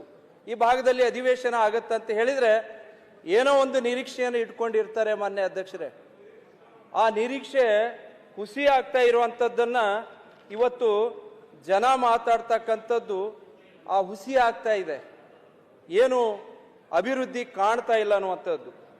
ಕರ್ನಾಟಕದ ಎಲ್ಲ ಜಿಲ್ಲೆಗಳನ್ನು ಒಂದು ಸುತ್ತು ಹಾಕಿ ನಾವು ಅವಲೋಕಿಸಿದಾಗ ಬೇರೆ ಬೇರೆ ಜಿಲ್ಲೆಗಳಲ್ಲಿ ಟೇಕ್ ಪಾರ್ಕ್ಗಳು, ಸಾಫ್ಟ್ವೇರ್ ಕಂಪನಿಗಳು, ಸುಂದರ ನದಿಗಳು, ತೊರೆಗಳು, ಕರಾವಳಿ ತೀರಗಳು, ಸಮುದ್ರಗಳು, ಕಾಫಿ ಟೀ ಎಸ್ಟೇಟ್ಗಳು, ಯುನೆಸ್ಕೋದಿಂದ ಗುರುತಿಸಲ್ಪಟ್ಟಿರುವಂಥ ಭವ್ಯ ದೇವಸ್ಥಾನಗಳು, ಅರಮನೆ, ಭವ್ಯ ಸಂಸ್ಕೃತಿ ಪರಂಪರೆ, ಕೋಟೆ ಕೊತ್ತಲುಗಳು, ಕಾಡುಗಳು, ಮೈನಿಂಗ್ ಗುಡ್ಡಗಳು, ಚಿನ್ನದ ಅಲ್ಲಲ್ಲ ಇದನ್ನು ಯಾಕೆ ಹೇಳ್ತಾ ಇದ್ದೀನಿ ಸ್ವಲ್ಪ ಕೇಳಿ. ರಾಜರ ಮನೆ ನೋಡ್ರಿ ಅಧ್ಯಕ್ಷರೇ, ಸಲಹೆ ಅಲ್ಲ ಅವರಿಗೆ ಒಂದೊಂದು ತಾಸು ಕೊಡ್ತೀರಿ, ಕೊಡಿ. ಈಗ ಮಾತಾಡಿಲ್ಲ ಸಲಹೆ ಕೊಡೋದ ಇನ್ನ ಅದ ಮಾತಾಡೋ ಸ್ವಲ್ಪ ಕೇಳ್ಕೊಳ್ಳಿ ದಯಮಾಡಿ. ಅಧ್ಯಕ್ಷರೇ ಸ್ವಲ್ಪ ಕೇಳ್ರಿ. ಅಧ್ಯಕ್ಷರೇ ಇನ್ನ ರಾಯರೇ ಮಾಡಿಲ್ಲ, ಮಾಡಿಲ್ಲ, ಒಂದೊಂದು ತಾಸು ಕೊಡ್ತೀರಿ. ಏನ್ ಆಗ್ಬೇಕಂದ್ರೆ ಅದನ್ನೇ ಆಗ್ಬೇಕಂತ ಹೇಳ್ತೇನೆ. ಅಧ್ಯಕ್ಷರೇ ಹಂಗಾದ್ರೆ ರಾಯರೆಡ್ಡಿ ಅವರು ಮಾತಾಡಿದ್ದೆಲ್ಲ ಪ್ರಯೋಜನ ಆಯ್ತಾ? ಹಿರಿಯ ಶಾಸಕರು ಏನ್ರಿ ಇವತ್ತು ಅರಮನೆ, ಭವ್ಯ ಸಂಸ್ಕೃತಿ ಪರಂಪರೆ, ಕೋಟೆ ಕೊತ್ತಲುಗಳು, ಕಾಡುಗಳು, ಮೈನಿಂಗ್ ಗುಡ್ಡಗಳು, ಚಿನ್ನದ ಗಣಿಗಳು ಇತ್ಯಾದಿ ಕಂಡು ಹೆಮ್ಮೆ ಅನಿಸ್ತದೆ. ಆದರೆ ಇದಕ್ಕೆ ಹೊರತಾಗಿ ನಮ್ಮ ಉತ್ತರ ಕರ್ನಾಟಕವನ್ನು ಕಣ್ಣೆದುರು ಕಂಡಾಗ ನಮಗೆ ಕಾಣಿಸ್ತಕ್ಕಂಥದ್ದು ಏನು ಅಂತ ಹೇಳಿದ್ರೆ ಕಿತ್ತು ತಿನ್ನುವ ಬಡತನದ ನಿರುದ್ಯೋಗ, ಅನಕ್ಷರತೆ, ಮೂಲಭೂತ ಸೌಕರ್ಯಗಳ ಕೊರತೆ. ಕೇಳೋವರಿಗೂ ಸಮಾಧಾನ ಇಲ್ಲ ಅಂದ್ರೆ ಹೆಂಗ್ರಿ ಅಧ್ಯಕ್ಷರೇ? ಹೇಳೋವರಿಗೆ ಉತ್ತರ ಕರ್ನಾಟಕದ ಹೆಮ್ಮೆಯ ವಿಜಯನಗರ ಸಾಮ್ರಾಜ್ಯದ ಒಂದು ಕಾಲದಲ್ಲಿ ಮುತ್ತು ರತ್ನಗಳನ್ನು ಬೀದಿ ಬೀದಿಗಳಲ್ಲಿ ಅಳೆದು ಮಾರುವುದಕ್ಕೆ ಜಗತ್ತಿನಲ್ಲೇ ಹೆಸರುವಾಸಿಯಾಗಿರುವಂತ ರೋಮ್ ನಂತರದ ಪ್ರಪಂಚದ 2ನೇ ಅತ್ಯಂತ ಶ್ರೀಮಂತ ಸಾಮ್ರಾಜ್ಯ ನಮ್ಮ ಹೆಮ್ಮೆಯ ವಿಜಯನಗರ ಸಾಮ್ರಾಜ್ಯವಾಗಿತ್ತು. ಮಾನ್ಯ ಅಧ್ಯಕ್ಷರೇ, ಒಂದು ಕಾಲದಲ್ಲಿ ವಿಜಯನಗರದ ಅರಸರು, ಬಾದಾಮಿ ಚಾಲುಕ್ಯರು, ರಾಷ್ಟ್ರಕೂಟರು ಇಂಥ ಮಹಾನ್ ರಾಜರುಗಳು ಆಡಳಿತದಿಂದ ಜಗತ್ತಿಗೆ ಶ್ರೀಮಂತವಾಗಿದ್ದ ಉತ್ತರ ಕರ್ನಾಟಕ ಇಂದು ಬಡತನದಲ್ಲಿ ಅಭಿವೃದ್ಧಿ ಇಲ್ಲದೆ ಸೊರಗಿಸ್ತಾ ಇರುವಂತದ್ದು ಕಂಡಾಗ ಮಾತು ಬರದಂಗಾಗಿದೆ. ಅಭಿವೃದ್ಧಿಯ ವಿಚಾರದಲ್ಲಿ ಉತ್ತರ ಕರ್ನಾಟಕಕ್ಕೂ ಹಾಗೂ ದಕ್ಷಿಣ ಕರ್ನಾಟಕಕ್ಕೂ ಯಾಕೆ ಇಷ್ಟು ದೊಡ್ಡ ಅಂತರವಿದೆ ಅನ್ನುವಂಥದ್ದು ಸದನಕ್ಕೆ ತಿಳಿಸಬಯಸುತ್ತೇನೆ. ಮಾನ್ಯ ಅಧ್ಯಕ್ಷರೇ, ಸುಮಾರು 200 ವರ್ಷದ ಇತಿಹಾಸವನ್ನ ಗಮನಿಸಿದಾಗ ದಕ್ಷಿಣ ಕರ್ನಾಟಕ ಬಹುತೇಕ ಜಿಲ್ಲೆಗಳು ಮೈಸೂರು ಸಂಸ್ಥಾನದ ಒಡೆಯರ ಅವರ ಆಡಳಿತಕ್ಕೆ ಒಳಪಟ್ಟಿದ್ದು. ಆದರೆ ಇದೇ ಸಮಯಕ್ಕೆ ಉತ್ತರ ಕರ್ನಾಟಕ ಭಾಗದಲ್ಲಿ ನಿರಂತರವಾದ ಯುದ್ಧಗಳು, ಬಹುಮನಿ ಸುಲ್ತಾನರು, ಪಿಂಡಾರಿಗಳು, ನಿಜಾಮರು, ರಜಕರು ನಿರಂತರ ದಾಳಿಗಳಿಗೆ ಈ ಉತ್ತರ ಕರ್ನಾಟಕದ ಬಹುತೇಕ ಜಿಲ್ಲೆಗಳು ನಲುಗಿ ಹೋಗಿದೆ. ಆದರೆ ದಕ್ಷಿಣ ಕರ್ನಾಟಕದಲ್ಲಿ ಒಂದೇ ಒಂದು ರಾಜಮನೆತನ ಆಡಳಿತದ ಚುಕ್ಕಾಣಿಯನ್ನ ಶಿಸ್ತುಬದ್ಧವಾಗಿ ದೂರದೃಷ್ಟಿ ನಾಯಕತ್ವ ಅಚ್ಚುಕಟ್ಟು ವ್ಯವಸ್ಥೆಯಿಂದಾಗಿ ಈ ಭಾಗದ ಅಭಿವೃದ್ಧಿ ಹೊಂದಲು ಪ್ರಾರಂಭವಾಯಿತು. 1916ರಲ್ಲಿ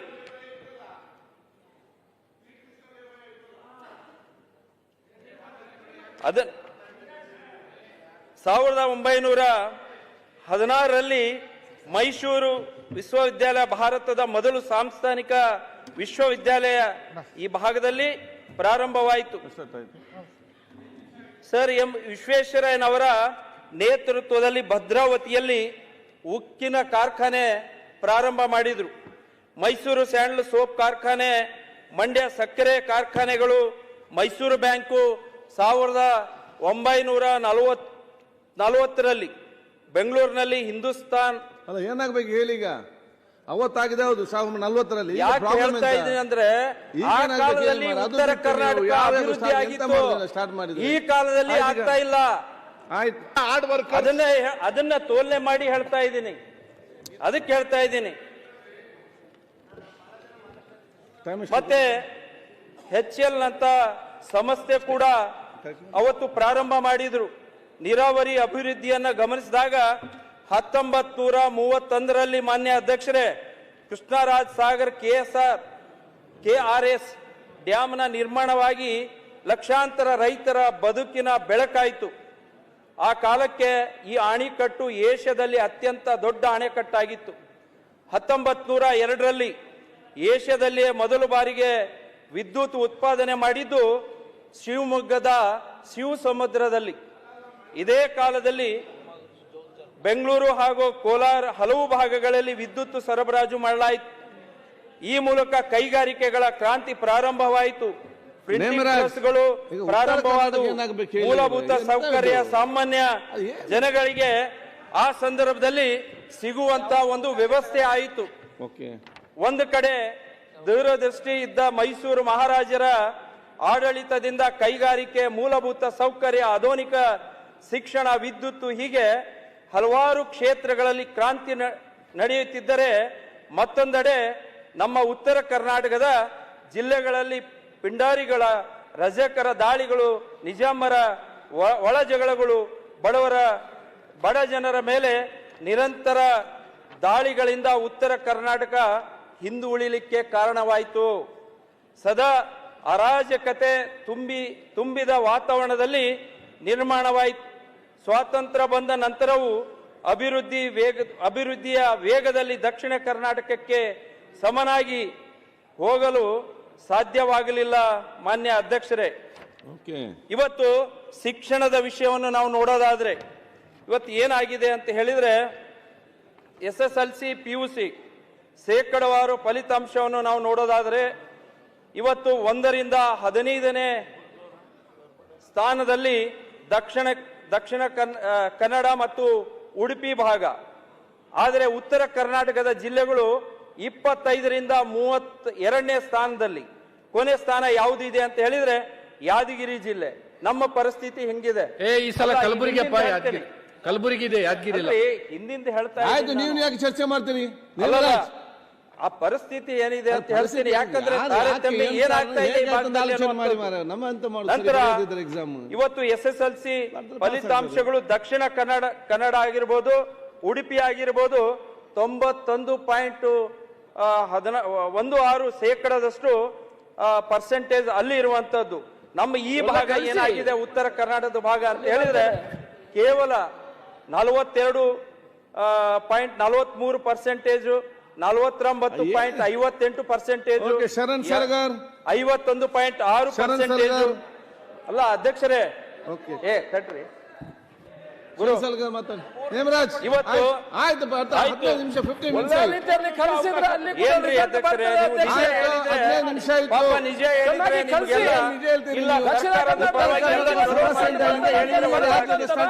ಹೋಗ್ತಾ ಇದ್ದೀರಿ.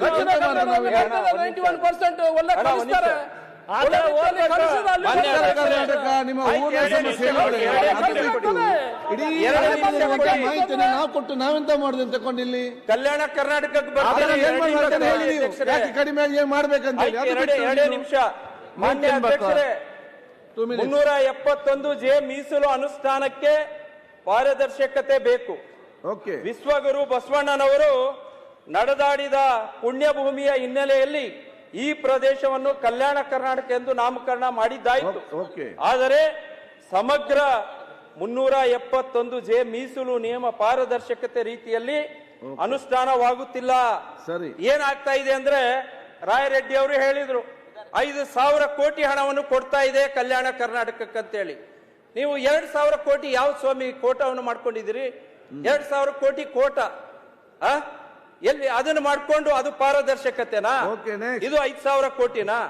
ಅದನ್ನ ಬೇರೆ ಬೇರೆ ಇಲಾಖೆಗೆಲ್ಲ ಹಂಚ್ತೀರಿ ನೀವು ದುಡ್ಡು ಇಲ್ಲಿವರೆಗೆ. ಆಮೇಲೆ ಆ ಕಲ್ಯಾಣ ಕರ್ನಾಟಕ ಅಭಿವೃದ್ಧಿ ಮಂಡಳಿಗೆ ಇದುವರೆಗೂ ಕೂಡ 2.5 ವರ್ಷ ಕಳೆದ್ರು ಸಹ ಬೇರೆಯವ್ರನ್ನ ನೀವು ಸದಸ್ಯರಾಗಿ ತಗೊಳ್ಳಿಕ್ಕಿಲ್ಲ. ಅಂದ್ರೆ ನೀವು ಮಾಡಿದ್ದೆ ಈಗ ಹಿಂದಿನ ಸರ್ಕಾರಗಳು ಅದನ್ನೇ ಮಾಡಿದ್ರಾ? ಮಾನ್ಯ ಅಧ್ಯಕ್ಷರೇ ಹೇಳಿ, ತಮ್ಮ ಮುಖ್ಯನ ಹೇಳ್ತಾ ಇದ್ದೀವಿ ಸರ್ಕಾರಕ್ಕೆ. ಯಾಕಂತ ಹೇಳಿದ್ರೆ ನಾನು ಕೂಡ 2008 ಶಾಸಕನಾಗಿ ಕೆಲಸ ಮಾಡಿದ್ದೀನಿ. ಅವತ್ತಿನ ಬಿಜೆಪಿ ಸರ್ಕಾರದಲ್ಲಿ ಎಲ್ಲಾ ಪಕ್ಷದ ಸದಸ್ಯರುಗಳನ್ನ ಸದಸ್ಯರಾಗಿ ತಗೊಂಡಿರುವಂತದ್ದು ನೋಡಿದ್ದೀನಿ. ಇದು ಕಾನೂನು ಅಂತಾರ? ಅದನ್ನ ಹೇಳಿ. ಅದಕ್ಕೆ ರಾಯರೆಡ್ಡಿ ಅವ್ರಿಗೆ ಏನು ಹೇಳಿದ್ರಲ್ಲ ಅದನ್ನ ಆ ತರ ಹೇಳ್ತಾ ಇದ್ರೆ 1.5 ತಾಸು ಕೊಡ್ತಿದ್ರಿ ನಮ್ಮ ಅಂಕಿಅಂಶ ಹೇಳ್ತಾ ಇದಾರೆ. ಅದಕ್ಕೆ ಇವತ್ತು ಈ ಭಾಗದಲ್ಲಿ ಶಿಕ್ಷಣವಾಗಲಿ ಉದ್ಯೋಗ ಆಗಲಿ ಇವತ್ತು ಬೇರೆ ಕಡೆ ಎಲ್ಲ ಮಂಡ್ಯ ಮೈಸೂರು ಬೇರೆ ಬೇರೆ ಕಡೆ ಎಲ್ಲ ವಲಸೆ ಹೋಗ್ತಾ ಇದ್ದಾರೆ ನಮ್ಮ ಜನ. ಅವರಿಗೆ ಉದ್ಯೋಗ ಕೊಡಿ. ನೀರಾವರಿ ಯೋಜನೆಯನ್ನ ಅವರು ಹೇಳಿದ್ರು ನಮ್ಮ ರಾಯರೆಡ್ಡಿ ಅವರು ಕೂಡ. ಸ್ವಾಮಿ, ನಮ್ಮ ಈ ಕಲ್ಯಾಣ ಕರ್ನಾಟಕ ಉತ್ತರ ಕರ್ನಾಟಕದಲ್ಲಿ ನೂರಾರು ಕೆರೆಗಳಿದಾವು, ಸಾವಿರಾರು ಕೆರೆಗಳು. ಇವತ್ತು ನದಿ ನೀರು ಹರಿದು ಹೋಗ್ತಾ ಇದೆ. ಅದಕ್ಕೆ ನಿಮಗೆ ಪೂರ್ಣ ದುಡ್ಡು ಹಣವನ್ನು ಕೊಡ್ಲಿಕ್ಕಾಗಿಲ್ಲ ಅಂತಂದ್ರೆ ಕೇಂದ್ರ ಸರ್ಕಾರದಿಂದ ನಾವು ಅರ್ಧ ತಗೊಂಡು ಬರ್ತೀವಿ, ನೀವು ಅರ್ಧ ಕೊಡಿ. ಈ ಸರ್ಕಾರಕ್ಕೆ ಕೈ ಜೋಡಿಸಿ ಮನವಿಯನ್ನು ಮಾಡ್ಕೊಳ್ತೇವೆ ನಾವು. ಇವತ್ತು ನಾವು ನಮ್ಮಲ್ಲಿ 17 ಕೆರೆ ನೀರು ತುಂಬಿಸುವಂತ ಯೋಜನೆಗೆ ಕ್ಯಾಬಿನೆಟ್ ನಲ್ಲಿ FD ನಲ್ಲಿ ನೀವು ಆ ಕ್ಲಿಯರೆನ್ಸ್ ಹಾಕ್ತಾ ಇಲ್ಲ. ಇವತ್ತು 17 ಕೆರೆ ಅಂತ ಹೇಳಿದ್ರೆ ಅದರ ಕೆಳಗಡೆ 51 ಕೆರೆಗಳಿದಾವು. ಇವತ್ತು ಬಡತನ ನಿರ್ಮೂಲನೆ ಆಗ್ಬೇಕು. ಹೆಂಗ್ ನಿರ್ಮೂಲನೆ ಆಗತ್ತೆ ಮಾನ್ಯ ಅಧ್ಯಕ್ಷರೇ? ಬಡತನದ ಮೂಲ ಬೇರು ಯಾವ್ದು ಹೇಳಿ? ಬಡತನದ ಮೂಲ ಬೇರು ಈ ರಾಜ್ಯದ ರೈತರು. ಅದನ್ನೇ ನಾವು ಯೋಚನೆ ಮಾಡೋ ಸ್ಥಿತಿಯಲ್ಲಿ ಇಲ್ಲ. ನಾವು ರಾಜಕಾರಣದಲ್ಲೆಲ್ಲ ಭಾಷಣ ಹೊಡಿತೀವಿ, ಇಲ್ಲ ರೈತರಿಗೆ ನೀರಾವರಿ ಯೋಜನೆ ಕೊಡ್ತೀವಿ, ರೈತರ ಮಕ್ಕಳಿಗೆ ವಿದ್ಯಾಭ್ಯಾಸಕ್ಕೆ ಅನುಕೂಲ ಮಾಡ್ತೀವಿ, ರೈತರ ಪರಿಕರಣಗಳಿಗೆ ಸಮಸ್ಯೆ ಏನ್ ಮಾಡ್ತಾ ಇದೀವಿ? ನೀರಾವರಿಗೆ ಹಣವನ್ನು ಕೊಡಬೇಕು, ಕೆರೆಗಳು ತುಂಬುವಂತ ಯೋಜನೆ ಆಗ್ಬೇಕು, ರೈತರ ಮಕ್ಕಳಿಗೆ ಉನ್ನತ ಶಿಕ್ಷಣಕ್ಕೆ ಹಣವನ್ನು ಕೊಡಬೇಕು. ಇವತ್ತು ಮೆಡಿಕಲ್ ಆಗಿರ್ಬೋದು, ಇಂಜಿನಿಯರಿಂಗ್ ಆಗಿರ್ಬೋದು, ಅವರಿಗೆ ಡೊನೇಷನ್ ಕೊಟ್ಟು ಹೋಗಷ್ಟು ಶಕ್ತಿ ಇದೆ ಇದೆಯಾ? ಸಾಧ್ಯನೇ ಇಲ್ಲ. ಇದು ಎಲ್ಲ ನಮ್ಮ ಉತ್ತರ ಕರ್ನಾಟಕ ಭಾಗದ ಶಾಸಕರು ಎಲ್ಲರೂ ಇದ್ದಾರೆ. ಅವ್ರು ಇಲ್ಲ ಅಂತ ಹೇಳ್ಬಿಡ್ಲಿ ಸದನದಲ್ಲಿ. ಯಾಕೆ ಅವ್ರಿಗೆ ಯಾಕಂತ ಹೇಳಿದ್ರೆ ಇವತ್ತು ಬಡತನದ ಬೇರನ್ನ ಕಿತ್ತು ಹಾಕುವಂತ ಕೆಲಸ ಮಾಡಬೇಕಾಗಿದ್ರೆ ನೀರಾವರಿ ಯೋಜನೆಗೆ ಪ್ರತಿ ವರ್ಷ ಒಂದು 30,000 ಕೋಟಿ ಹಣ ಅದಕ್ಕೆ ನಿಗದಿ ಮಾಡಿ. ನಿಮ್ಮ ಹತ್ರ ಸರ್ಕಾರದ ಹತ್ರ ರೈತರು ಭಿಕ್ಷೆ ಬೇಡ್ಲಿಕ್ಕೆ ಬರುವುದಿಲ್ಲ. ಸರ್ಕಾರಕ್ಕೆ ಜನಪ್ರತಿನಿಧಿಗೆ ರೈತರೇ ನಮಗೆ ಭಿಕ್ಷೆಯಾಗಿ ಕೊಡ್ತಾರೆ. ದಯಮಾಡಿ ಮಾನ್ಯ ಅಧ್ಯಕ್ಷರೇ, ರೈತರ ಕಡೆ ಕನಿಕರ ಇರ್ಲಿ. ಯಾಕಂತ ಹೇಳಿದ್ರೆ ರೈತರು ಎಷ್ಟು ಸಂಕಟದಲ್ಲಿ ಇದ್ದಾರೆ. ಇವತ್ತು ತುಂಗಾಭದ್ರಾ ಜಲಾಶಯ ಟ್ರಸ್ಟ್ ಗೇಟು 19 ನಂಬರು, ಇವತ್ತು ಕನ್ನಯ್ಯ ನಾಯ್ಡು ಅವರು ಗೇಟ್ ರೆಡಿ ಮಾಡ್ಲಿಕ್ಕೆ ರೆಡಿ ಇದ್ದಾರೆ. ಇವತ್ತು ಆ ಗೇಟ್ ರಿಪೇರಿ ಮಾಡಿ ರೆಡಿ ಮಾಡ್ಲಿಕ್ಕಿಲ್ಲ, ಅವರಿಗೆ ಹಣ ಕೊಡ್ಲಿಕ್ಕೆ ದುಡ್ಡಿಲ್ಲ. ಎಂತ ವ್ಯವಸ್ಥೆ ನಮ್ಮದು ಇದು. ಇವತ್ತು ಎರಡನೇ ಬೆಳೆಯನ್ನ ನೀರು ಕೊಡಬೇಕಾಗಿತ್ತು. ರೈತರಿಗೆ ಲಕ್ಷಾಂತರ ಕೋಟ್ಯಾಂತರ ಹಣವನ್ನ ಎಲ್ಲಿಂದ ಹಾಕ್ಬೇಕು ಹೇಳಿ? ಅವ್ರು ಎಲ್ಲಿಗೆ ಹೋಗ್ಬೇಕು ಹೇಳಿ? ಇವತ್ತು ಬ್ಯಾಂಕ್ ಸಾಲ ಕಟ್ಟಬೇಕಾ, ಇಲ್ಲ ಬಡ್ಡಿಗಳು ಕಟ್ಟಬೇಕಾ, ಅವರ ಮಕ್ಕಳ ವಿದ್ಯಾಭ್ಯಾಸ ಮಾಡಬೇಕಾ, ಇಲ್ಲ ಮದುವೆ ಏನಾರ ಮನೆ ಮಠ ಏನಾರ ಮಾಡಬೇಕಾ? ಅದನ್ನು ಯೋಚನೆ ಮಾಡಿ ಮಾನ್ಯ ಅಧ್ಯಕ್ಷರೇ. ಅದಕ್ಕೆ ನನ್ನ ಕೋರಿಕೆ ಇಷ್ಟೇ, ನಿಮಗೆ ಎರಡನೇ ಬೆಳೆಗೆ ನೀರು ಕೊಡ್ಲಿಕ್ಕೆ ಆಗ್ತಾ ಇಲ್ಲ ಅಂತ ಹೇಳಿದ್ರೆ ಗೇಟ್ ಎಲ್ಲಿವರೆಗೆ ರಿಪೇರಿ ಮಾಡಿ ನೀವು ತುಂಗಾಭದ್ರಾ ಜಲಾಶಯ ಗೇಟ್ ಅನ್ನು ಕುಂದಿರ್ತೀರೋ ಅಲ್ಲಿವರೆಗೆ 1 ಎಕರೆಗೆ 25,000 ಪರಿಹಾರವನ್ನು ಕೊಡುವಂತದ್ದಾಗ್ಲಿ ಮಾನ್ಯ ಅಧ್ಯಕ್ಷರೇ. 25,000 ಮತ್ತೆ ರಾಗಿ, ಮೆಕ್ಕೆಜೋಳ ಮತ್ತೆ ದಾಳಂಬ್ರಿ ಹಣ್ಣಿಗೆ ಇವತ್ತು ಏನಾಗ್ತಾ ಇದೆ, ಬೆಂಬಲ ಬೆಲೆ ಸಿಗ್ತಾ ಇಲ್ಲ. ಮತ್ತೆ ಇವತ್ತು ರೈತರು ಕಂಗಾಲಾಗಿದ್ದಾರೆ. ಅದಕ್ಕೊಂದು ಪರ್ಯಾಯ ಏನಾರ ವ್ಯವಸ್ಥೆ ಆಗ್ಬೇಕಲ್ಲ. ನಮ್ಮಲ್ಲಿ ದಾಳಂಬ್ರಿ ಬೆಳೆಸ್ತಾರೆ, ಇವತ್ತು ಕೋಲ್ಡ್ ಸ್ಟೋರೇಜ್ ಕೂಡ ಇಲ್ಲ ಈ ಉತ್ತರ ಕರ್ನಾಟಕ ಭಾಗದಲ್ಲಿ. ದ್ರಾಕ್ಷಿ ಬೆಳೆಯನ್ನು ಬೆಳೀತಾರೆ, ಬಹಳಷ್ಟು ಇಲ್ಲಿ ತೊಂದರೆ ಆಗಿದೆ. ಅದನ್ನ ಇವತ್ತು ಸರ್ಕಾರ ಗಮನದಲ್ಲಿ ಇಟ್ಕೊಳ್ಬೇಕು ಮಾನ್ಯ ಅಧ್ಯಕ್ಷರೇ. ಅನೇಕ ವಿಚಾರಗಳು ಮಾತನಾಡಲಿಕ್ಕೆ ಅಧ್ಯಕ್ಷರೇ ಬಹಳ ಬೇಸರ ಆಗತ್ತೆ. 1.5 ತಾಸು ನೀವು ರೂಲಿಂಗ್ ಪಾರ್ಟಿ ಅವ್ರಿಗೆ ಕೊಡ್ತೀರಿ, ನಮಗೆ ಯಾಕ್ರಿ ಕೊಡುದಿಲ್ಲ? ವಿಷಯಗಳನ್ನ ನಾವು ಕೂಡ ರೈತರ ಮಕ್ಕಳು, ನಾವೇನು ದೊಡ್ಡ ರಾಜ್ಯದ ಮಕ್ಕಳಲ್ಲ ಅಧ್ಯಕ್ಷರೇ. ಯಾಕಂದ್ರೆ ನಾವು ಕಷ್ಟದಿಂದ ಬಂದಿರ್ತೀವಿ, ನಮಗ ಅರ್ಥ ಆಗತ್ತೆ ಬಡವರು ಎಂತದ್ದು, ಬಡತನ ಎಂತದ್ದು, ಬಡವರ ಕಷ್ಟ ಏನು, ರೈತ ಎಷ್ಟು ಕಷ್ಟ ಪಡ್ತಾನೆ, ಅದೆಲ್ಲ ವಿಚಾರಗಳು ಇಟ್ಕೊಂಡು ಬಂದಿರ್ತೀವಿ. ಮಾತನಾಡ್ಲಿಕ್ಕೆ ಕೊಡದೇ ಇದ್ರೆ ಏನ್ ಮಾಡೋದು ಹೇಳಿ? ಮಾನ್ಯ ಅಧ್ಯಕ್ಷರೇ, ಧನ್ಯವಾದಗಳು.